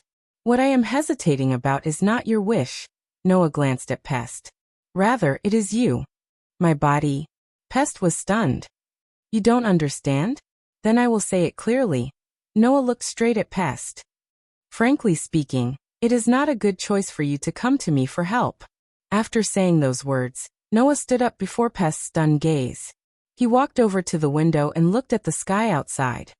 "If you were to obediently collect the sun's sovereignty and accomplish your wish, although you might attract the hostility of a portion of the god groups and demon kings, it would at most be a few god groups and demon kings. As for me, I am destined to become an enemy of all the god groups in the box court." Noah looked up at the sky and said indifferently, "If you were to come to me for help, I would naturally be able to help you accomplish your wish. However, because of me, you would have to become an enemy of all the god groups in the box court instead of just a portion of the god groups and demon kings. Isn't that even more terrifying than trying to accomplish your wish by yourself?" After he finished saying those words, Noah turned around and cast his gaze toward Pest. "Even so, you still plan to come to me for help?" Pest's expression froze. However, it must be said that what Noah said was very reasonable. If Pest were to accomplish her wish by herself, she might attract the hostility of a portion of the god groups and demon kings. However, That would still be much better than becoming an enemy of all the god groups. If Pest were to ask Noah for help, then, in a situation where Noah was an enemy of all the god groups in the box court, Pest's request would give the higher-up god groups an excuse to make things difficult for Noah. After all, if the enemy was Noah, then those god groups whose faith had weakened due to the disappearance of the Black Death outbreak could definitely seek help from the other god groups that shared a common hatred of Noah. They would work together to deal with Noah and take care of Pest while they were at it. At that time, Pest would not only have to face the hostility of a portion of the god groups and demon kings. Instead, she would have to face the hostility of all the god groups in the box court. There was no need to consider which of the consequences would be more severe. In any case, there are still 8 sun sovereigns. Although 6 of them are in the hands of the Queen of Halloween, becoming an enemy of the Queen of Halloween is still much better than becoming an enemy of all the god groups, right? Noah said helplessly. Perhaps, those 8 sun sovereigns will be able to accomplish your wish? Hearing up to this point, Pest finally understood. Noah was only worried about her. This was the reason for Noah's hesitation. This reason caused Pest's heart to heat up slightly. She could not help but tear up. Seeing this scene, Noah was nearly scared out of his wits. What's wrong with you? No, nothing. Only now did Pest react. She hurriedly wiped the tears from the corners of her eyes and turned her head away. I only thought that you only cared about Letitia and never cared about me. Hearing this, Noah scratched his cheek. He had an unspeakable expression on his face. Isn't that because you've always kept everyone at arm's length and treated me with an extremely vile attitude? So there was actually such a reason? Pest was finally able to let go of the knot in her heart. Thus, Pest stepped forward and arrived before Noah. After hesitating for a moment, she extended her 2 small hands and wrapped one of Noah's hands in her palms. Noah blinked his eyes and looked at Pest with a puzzled expression. Under Noah's gaze, although Pest was somewhat bashful, she did not release her grip. While holding onto Noah's hand tightly, she raised her head and looked at Noah with her bright eyes. I am merely a demon king with a 5-digit number of gods. To me, regardless of whether I become enemies with a portion of the gods or all of them, it doesn't make much of a difference. In any case, they are all fatal threats. These words allowed Noah to somewhat understand Pest's intentions. Have you thought it through? Noah met Pest's gaze. But there's no turning back, right? In any case, I am already your subordinate. Even if I don't become your subordinate directly, I will definitely be viewed as an enemy by the higher-ups. It doesn't matter at all. Pest did not avoid Noah's gaze. A peculiar expression flickered in her eyes. Thus, as long as you do not forget that we share a common destiny, even if it is hell, I will still follow you. After saying those words, Pest exerted a bit of force with her hand and pulled Noah down. Then, before Noah could react, Pest suddenly moved forward and gently kissed Noah's lips. Noah opened his eyes wide and looked at Pest with an extremely stunned expression.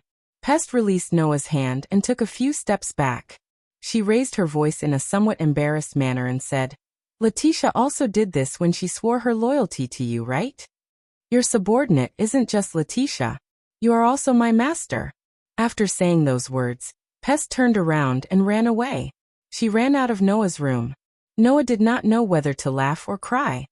Why are all the little girls by my side so mature?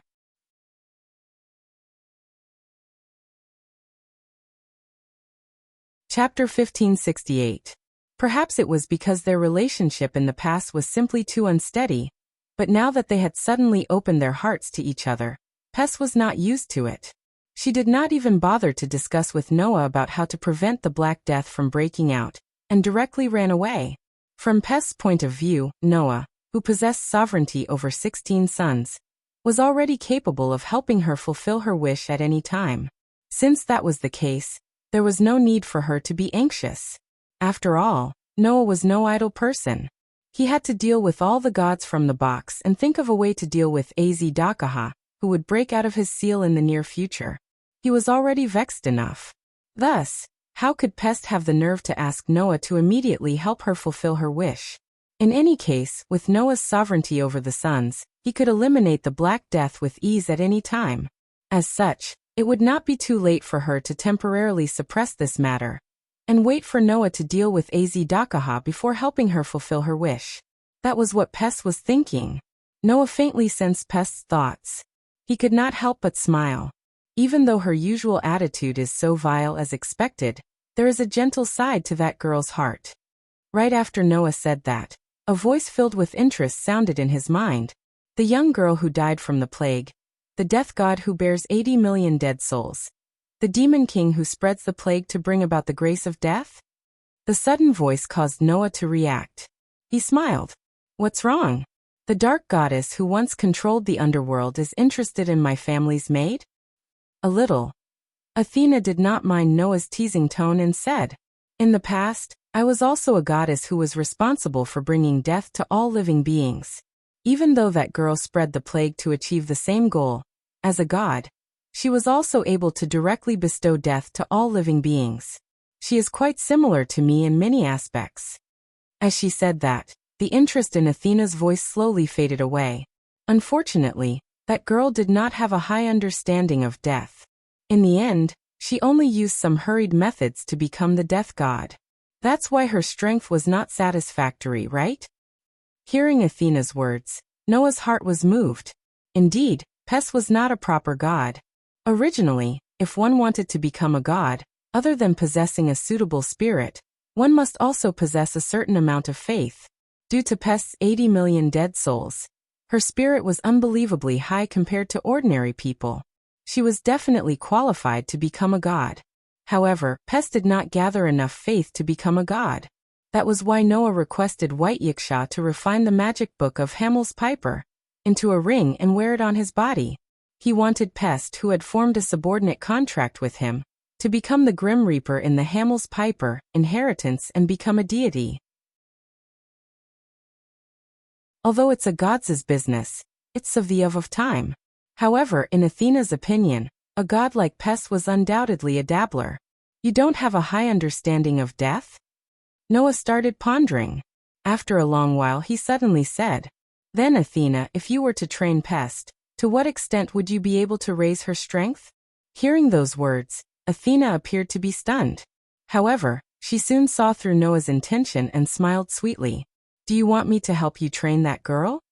In the past, you were the dark goddess who controlled hell and possessed the power of death. You were also a wise war goddess who nurtured many outstanding warriors. Noah did not conceal anything and directly said, since Pest's compatibility with you is pretty good, if you were to train her, you should be able to increase her understanding of the death god's power and increase her strength, right? Of course, Athena said with great confidence. If I were to train that girl, it wouldn't be long before she would be able to advance to the so-called 4-digit level of this world, right? 4-digit level? Noah was somewhat surprised. Can she reach that level? Originally, that girl was only pushed to the position of the death god. She did not have any comprehension of the death god's power. The way she used her power was simply too immature, said Athena. Under such circumstances, that girl was still able to become the so-called top 5-digit figure. Then, if I were to train her, it wouldn't be strange for her to obtain the power that truly matches the Grim Reaper and advance to the 4-digit figure, right? That's truly great. Noah smiled lightly. Since that's the case, I'll have to trouble you to train Pest. Very well.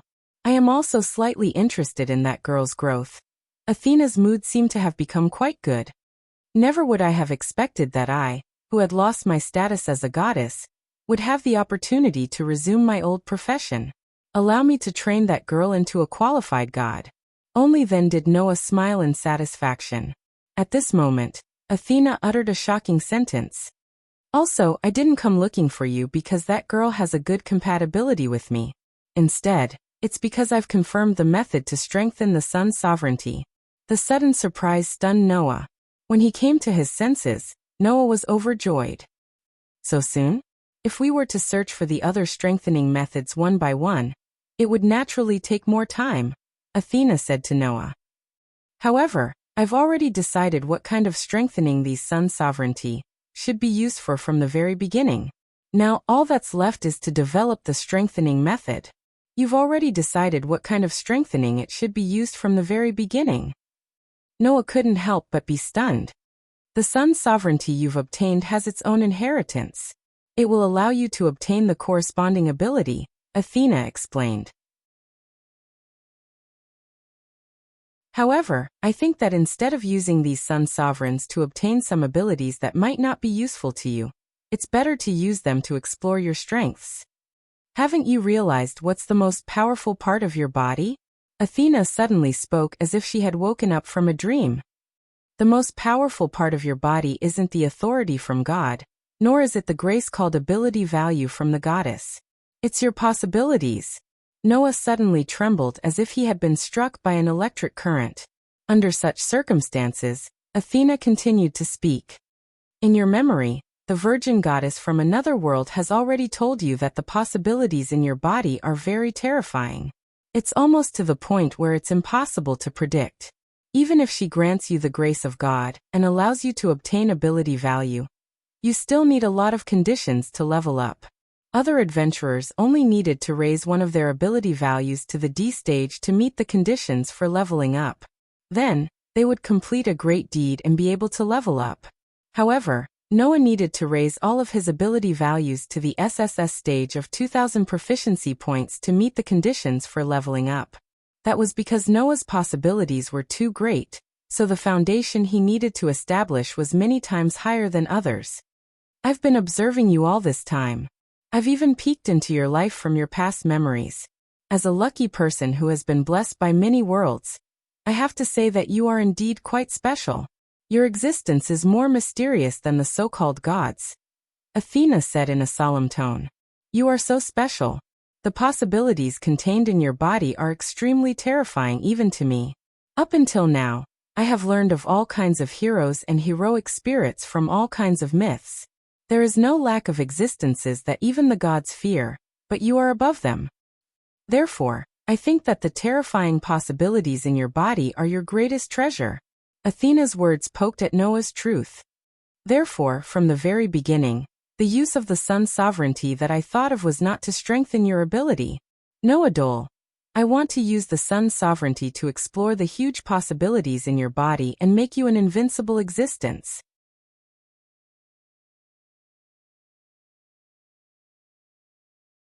Chapter 1569. Become an undefeatable existence? At this moment, even Noah almost stopped breathing because of Athena's arrogant words. If it were someone else who said this, Noah would definitely not believe it. However, Athena was the goddess of wisdom. If she wasn't confident in something, she definitely wouldn't say such words so easily. In other words, Athena was confident that she could make Noah truly an undefeatable existence. No. To be more precise, she was confident that after discovering all the possibilities in Noah's body, she could make Noah an undefeatable existence. Only someone who clearly noticed how great the possibilities in Noah's body were would be able to say such words. And indeed, Noah possessed astonishing talents from a young age. Up until now, he had been growing and had never slowed down for even a moment. That was enough to prove that Noah was actually a person with almost infinite possibilities. If the huge possibilities in Noah's body could be discovered, by then, these possibilities would all become the nourishment for his ability value. Noah didn't know what kind of improvement his ability value would have at that time, and to what extent he could strengthen himself. However, at least by then, Noah should be able to rely on his extraordinary ability value and the unlimited spiritual power provided by the third perpetual motion machine to successfully reach the realm of using all 10 avatars at the same time. When Noah used 2 avatars at the same time, he could already reach 3 digits. When Noah used 3 avatars at the same time, he would be at the peak of 3 digits, becoming someone who even the King of Gods and King of Gods could not compare to. It was not strange at all. And if Noah paid a price and forcibly used 4 avatars, he could definitely reach 2 digits and be on par with existences like White Yiksha and Halloween Queen.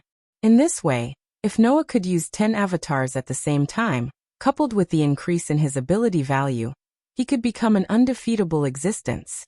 Could he not do it? Of course, whether he could do it or not, Noah did not know. Noah only knew that if he really reached that point, no matter what, in the worlds he had been to, he would definitely not be able to find an opponent, including this box. Therefore, Noah could not help but speak. Can the possibilities in my body really be discovered by relying on the sun's sovereignty? If you must say it can or can't, the answer is naturally yes. Athena's voice did not have the slightest hesitation. The sun's sovereignty is a very special existence and has a wide range of uses. Many individuals who occupy special positions in this world use the sun's sovereignty to complete their spirit and achieve great things. That is a process of discovering possibilities. For example, if Galji could gather 10 sun's sovereignty and complete the spirit, he could become an individual who was more than a two-digit existence like Shakyamuni. It was because Galji was the 10th incarnation of Vishnu, the hero who saved the world in the apocalypse. His body contained the possibility of becoming a supreme existence. That was why he could use the sovereignty of the sun to complete the spirit and achieve himself. Otherwise, there wouldn't be only a few people who could use the sun's sovereign to complete the spirit lattice. Now Noah was only using the sun's sovereignty to do the same thing as Galji. Now, follow my method and use the sun's sovereignty to explore the possibilities in your body. In this way, your ability value will be able to draw out your possibilities and turn them all into your strength. After that, Athena began to explain the method of using the sun's sovereignty to explore possibilities. Listening to the voice directly in his heart, Noah almost subconsciously closed his eyes and immersed his mind in the depths of his heart. He came to the center of the universe. See, the stone plate with 10 patterns on its outline was still suspended in the universe. See, in the center of the stone plate, in the imprint of the sun, engravings that represented the sun's sovereignty were neatly arranged. Under Athena's guidance, Noah integrated his mind into the sun and connected with the engravings that represented the sun's sovereignty. Clang! The next moment, the engravings began to flash with dazzling light one after another, illuminating the entire universe. See, the light was just like the sun. It was dazzling and dazzling. It was warm and warm.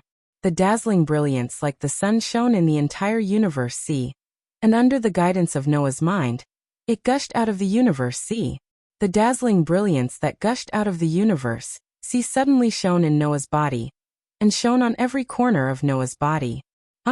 Wherever the dazzling brilliance from the universe see passed, the endless energy flowing in Noah's body seemed to be boiling and surging like a river. At the same time, Noah clearly felt it. In the depths of his body, something that could not be sensed before was gradually reacting.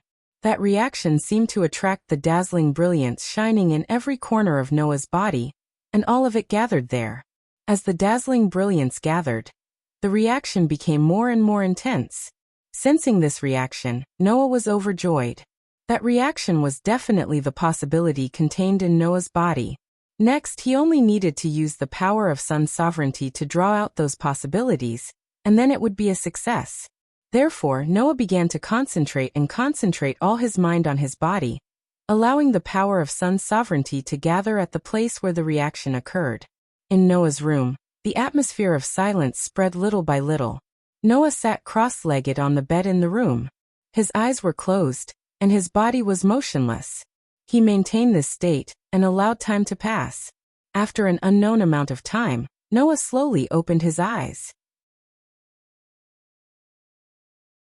The look in his eyes was that of indescribable helplessness.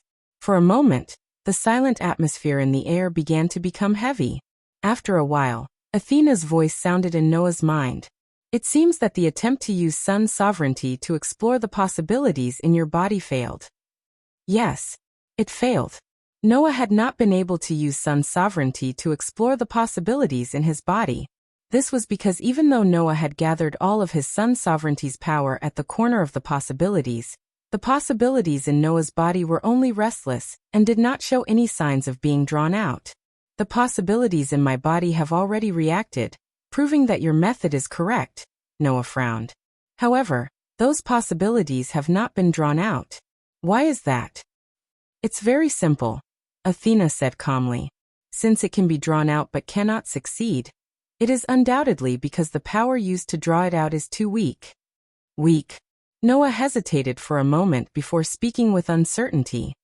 You mean that the power of sun's sovereignty is not enough? To be precise, It should be that the power of 16 sun sovereigns is not enough to uncover your potential. Athena sighed, which was rare of her. It seems that the possibilities in your body are more terrifying than I thought. No matter how terrifying it is, if it cannot be used, it will be useless, Noah said helplessly. Then what should I do? Do you need me to teach you the method? Athena said bluntly. Since the power used to draw it out is not enough, then increase the power used to draw it out.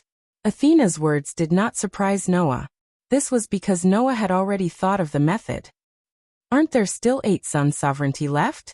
Athena directly stated the most basic solution. Go and collect them. In other words, in order to explore the huge possibilities in Noah's body, Noah had to gather all 24 sun sovereignties. Gather all the sun sovereignties? Noah thought of something and the corners of his mouth slowly lifted. It seems that the gods that I have sealed will come in handy. Are you planning to play a game with the gods? Athena seemed to have thought of the same method and said with some joy. What a man who is unwilling to be lonely, but he won't be boring.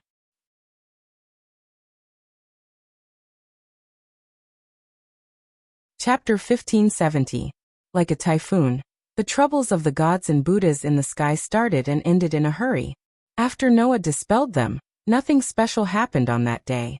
Of course, Noah had sealed 1,000,000 gods in front of everyone. It was impossible to stop the news from spreading even if one wanted to. Therefore, the people who had witnessed that scene felt as if they had had a strange dream. They had been talking about it enthusiastically, making the entire vampire's castle extremely lively. It was estimated that the news of Noah sealing 1,000,000 gods had spread to the entire box court, let alone the vampire's castle. Therefore, everyone who knew about this matter was making guesses. How would the gods in the upper echelons of the box court deal with this matter? How would Noah, who had sealed 1,000,000 gods and caused them to suffer fatal blows, deal with this matter? For a moment, everyone was concerned about this kind of thing. It was also because of this that White Yaksha had transferred more than half of the sun's sovereignty to Noah, allowing Noah to have sovereignty over a total of 16 suns. This included the embarrassing matter of the many gods in the upper echelons openly joining forces to attack Noah in order to obtain sovereignty over the sun. They had brazenly tried to snatch it away, but in the end, all of them had been sealed. This was also spread out. In the box court, there were actually many communities that were attached to the gods in the heaven realm. Those communities, because of the orders of the gods in the heaven realm, did not go to the vampire's castle to fight against Azdakaha together. Originally, this matter had made the ordinary residents of the box court extremely dissatisfied. After all, everyone was responsible for the rise and fall of the world. Azdakaha's existence was a matter of life and death for the entire Hakata. Those communities that did not have the strength to participate in the war were fine. Those communities that were attached to the gods in the heaven realm definitely had the strength to participate in the war, but they did not. How could it not make people sad? This time, the gods had openly snatched the sovereignty of a human son, making the situation of those communities that were attached to the gods even more embarrassing. As a result, whether it was the many groups of gods in heaven, or those communities that were attached to the groups of gods, all of them were pushed to the cusp of the storm of rumors and slanders. Their reputations were in jeopardy. However, compared to their reputation, the gods of the heaven realm were more concerned about the gods that had been sealed by Noah. If he could not get Noah to release the millions of sealed gods, the consequences would be unimaginable. Therefore, the gods of the heavenly realm must have made a ruckus because of this matter. However, the people in the lower bound had no way of knowing how big the uproar in the heavenly realm was. They were still spreading the news by word of mouth, which made the name Noah Dole even more legendary. It also made the reputation of those gods even worse. As for what was happening outside, Noah didn't know either. Today, after waking up early in the morning, Noah headed to No Name's headquarters in the minister's hall to prepare for breakfast. Because there weren't many members in No Name, they usually gathered together to eat. Although Letitia claimed that as a maid, she wanted to serve her master Noah as much as possible, Noah had no reason to eat alone just because he was being served, so he rejected Letitia's proposal. In view of this, now in the morning, Letitia no longer went to Noah's room to serve him. Of course, this was only limited to the situation where Noah didn't oversleep. If Letitia arrived at the hall and didn't see Noah, then she would probably go to Noah's room to wake him up as a maid and help Noah dress and wash up. In fact, Noah really wanted to complain. Undoubtedly, Letitia was only his subordinate. Why did she always claim to be a maid? At first, it was because of White Yiksha's fooling around that Letitia wore a maid uniform to express her gratitude to Noah. Now Letitia was playing more and more enthusiastically. She had long regarded herself as Noah's personal maid and claimed to be so, which made Noah a little speechless. However, in general, Letitia was happy and Noah didn't lose anything. Every day, he could have a cute little maid serving by his side. That was quite a pleasing thing, so Noah didn't correct her. Maybe, sometimes I can deliberately sleep in and enjoy the feeling of being woken up by a golden-haired lowly maid. That's not bad. With this thought, Noah smiled and walked into the hall. In the hall, other than Noah, the rest of the members of No Name were all present. Black Rabbit, whose ears were more sensitive, was the first to notice Noah's arrival. A pair of rabbit ears stood up very flexibly. "Mr. Noah, good morning." "Good morning." Noah smiled at Black Rabbit. The others also noticed Noah's arrival. They all turned to look at Noah. "Good morning." "Good morning, everyone." Noah greeted them. "Good morning, Master." Letitia nodded at Noah. Beside them, Pest also spoke in a very natural manner. "Good morning, Master." However, Pest's words caused the atmosphere in the entire hall to become sluggish. Everyone present turned their astonished gazes to Pest. Their appearance was simply as if they had encountered something inconceivable.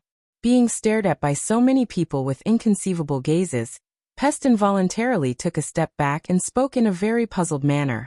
What sort of expression is that?" The people present ignored Pest's puzzlement. Instead, they looked at each other in dismay. Their eyes were still filled with disbelief. After a while, Fei Niao looked to Yao and asked as if seeking confirmation of something. Pest addressed Noah as Master. She even took the initiative to greet him? That's right. Yao also had an expression of disbelief. That Pest actually addressed Noah as Master. She even took the initiative to greet him. Ren hesitated for a moment before speaking in a weak voice. "That can't be right. Could it be that we've made a mistake somewhere?" "That's right." Black Rabbit secretly sized up Pest. "Miss Pest, you couldn't possibly have eaten something bad, right? You all." Pest clenched her little fists tightly. A well character had appeared on her forehead. "Exactly how rude of a person am I in your eyes?" "That's right." Letitia admonished in a methodical manner. "What you all are saying is a bit too rude." Pest crossed her arms before her and nodded repeatedly. However, in the next second, what Letitia said caused Pest to nearly fall down. Pest has only finally come to realize her duty as a maid. Her awakening of her heart to serve others is something that we should acknowledge. Who would wake up from such a messy state of mind? Pest shouted loudly. "I merely acknowledged my master. What's so strange about that?" Hearing those words, Fei Niao, Yao, Letitia, Ren and Black Rabbit spoke in unison. "It's very strange, right? It's very strange. It's very strange. It's very, very strange, isn't it? Yes, it's very strange. I understand now. You all want me to determine the cause of your deaths, right?" Pest lowered her head. Her delicate body started to shiver. A burst of black wind started to swirl around her body. Powerful anger filled the air. "Since that's the case, it's decided then. Your cause of death is death from illness." Seeing that Pest was about to flip out, the people present finally realized that the joke had gone too far. Immediately, they cried out in alarm and hid behind Letitia. Unfortunately, it was simply impossible for a little maid who appeared to be only 11 or 12 years old to block so many people. It was as if the group of people were putting on a monkey show.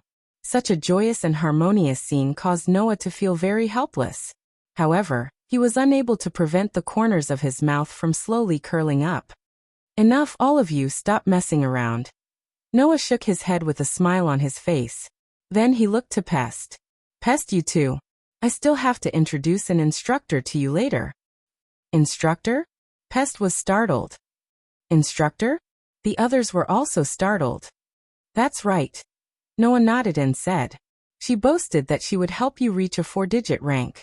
You have to work hard.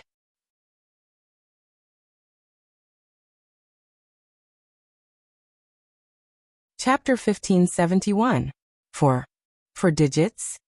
Black Rabbit, Flying Bird, Yao, Letitia, Run, and the others all opened their eyes wide. Me? 4 digits? Pest, on the other hand, had a blank expression on her face as if she couldn't connect the two factors together.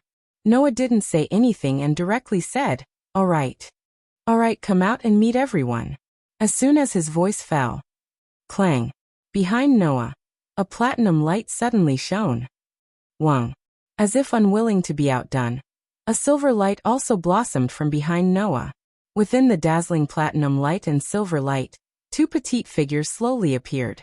They absorbed all the light around them into their bodies, as if they were planning to use the light to form their bodies. Bit by bit, they appeared in front of everyone's eyes. The group of people were suddenly blinded by the dazzling light that suddenly shone, causing them to slightly close their eyes. When everyone opened their eyes again, 2 petite girls with silvery hair that was as soft as moonlight had already appeared on Noah's left and right. However, although the 2 petite girls also had silvery hair that was as soft as moonlight, one of them only had shoulder-length hair, while the other had waist-length hair. Aster? Noah was somewhat stunned as he looked at the girl with silvery hair that was as long as her waist. Why did you also come out? Aster didn't say anything.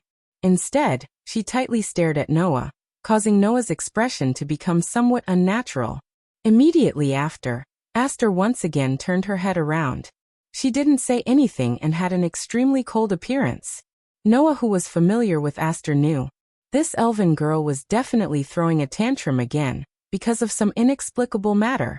For example, only allowing Athena to come out, but not allowing her to appear. Everyone present knew who Aster was. Although they didn't know what kind of existence Aster was, Aster had once acted in No Name. She even had a very good relationship with a group of girls, and had taken a bath together. Therefore, the members of No Name all knew that Aster was also Noah's subordinate.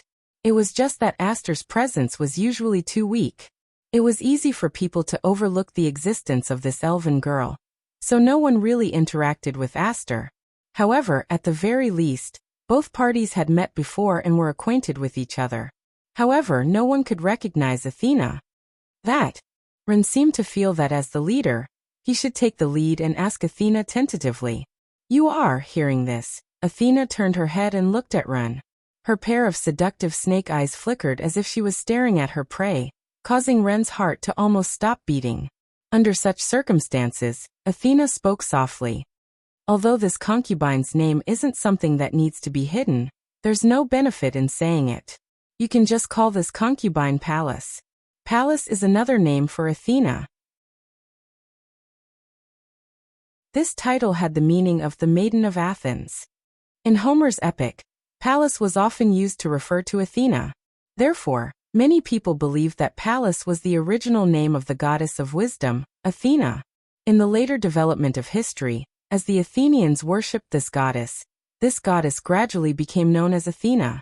Because of this, Athena was also known as Pallas Athena, meaning the Palace of Athens. The Pyrrhachians also believed that Athena was born from Zeus, and was raised by the river god Triton. Pallas was Triton's daughter, Athena's playmate, who was unfortunately accidentally killed by Athena. The Pyrrhachians believed that this myth was the origin of Athena, and linked it to the young goddess worshipped in Libya, which was Pallas, making Pallas another name for Athena. From this point of view, there was nothing wrong with Athena reporting her name. As for why Athena reported such a name, Noah also somewhat understood. After all, in the box, there was also a goddess named Athena.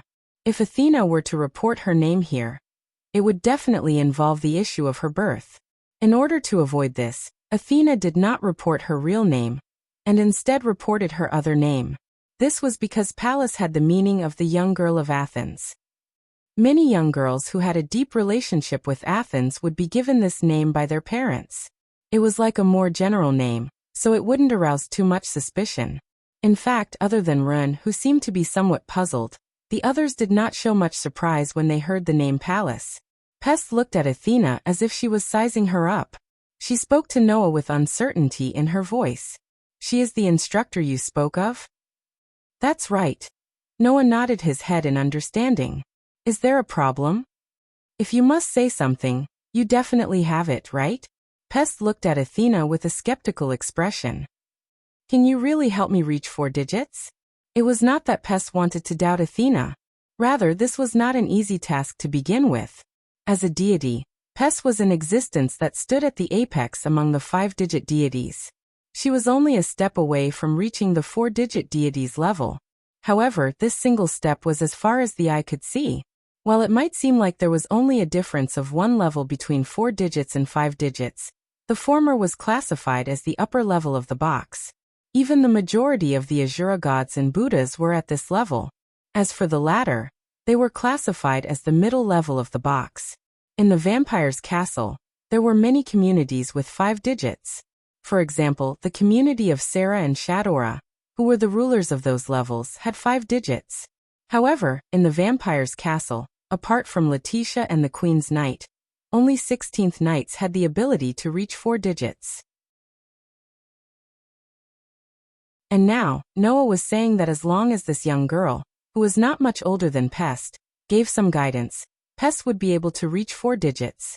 Was this convincing? Faced with Pest's suspicion, Athena merely glanced at her. Right at this moment, Pest felt as if all of her body's temperature had been snatched away. Her blood was gradually cooling down. Even her life was slowly slipping away. That sort of sensation caused Pest to feel as if she had fallen into an ice house. Instinctively, Pest waved her hand. Immediately, a burst of black wind appeared around her. Like a berserk pitch-black air current, the black wind swept toward Athena. The surrounding people immediately cried out in alarm. Hearing the cries of alarm, Pest finally reacted. Her expression changed. However, right at the moment when Pest planned to pull back her hand, the scene that occurred before her caused her expression to freeze. Facing the wind of death that could instantly take away a person's life, Athena looked at it as if she was looking at a toy. She gently extended her hand towards the black wind that was sweeping towards her. Chi. Upon coming into contact with Athena's hand, the black wind immediately emitted a strange sound as if it was a flame that had encountered water. Immediately after, the black wind started to swirl around Athena's hand. It turned into a clump of black gaseous substance that gently landed on Athena's palm. Seeing this scene, the crowd were all stunned. Pest was even more shocked. Athena lowered her eyes and looked at the clump of black gaseous substance in her hand. With a somewhat disinterested expression, she spoke. In the past, this humble one was also an existence that brought about the end of life. However, I have now lost the authority to wield death. Yet, I am able to rely on my understanding of death to seize the authority to control the power of death from you. It would appear that your understanding of the power of death is even weaker than this humble one had imagined. Pest was immediately speechless. There is no need for you to feel ashamed. Athena looked to Pest. With a casual wave of her hand, she dispersed the clump of black gaseous substance in her hand. Although you are still very immature, immaturity also means that you have ample room for growth and improvement. As long as you accept this humble one's training, it will not be difficult for you to reach the 4-digit level. Hearing those words, Pest's eyes started to shine. Pest immediately turned around and looked at Noah. Evidently, Pest already believed in Athena's ability. Well, that's how it is. Noah spread open his hands and said to Pest. Thus Pest, from now on, you will learn from ya from Palace. Pest took a deep breath and nodded her head heavily. You're tuning in to the Lee May's Sword of Destiny YouTube channel. We're so grateful for your support, and don't forget to subscribe to join us on this incredible journey through captivating stories. Your generosity through donations truly makes a world of difference, as it's the primary source of revenue that allows me to expand and enhance this channel for you. Thank you from the bottom of my heart for being a part of this adventure.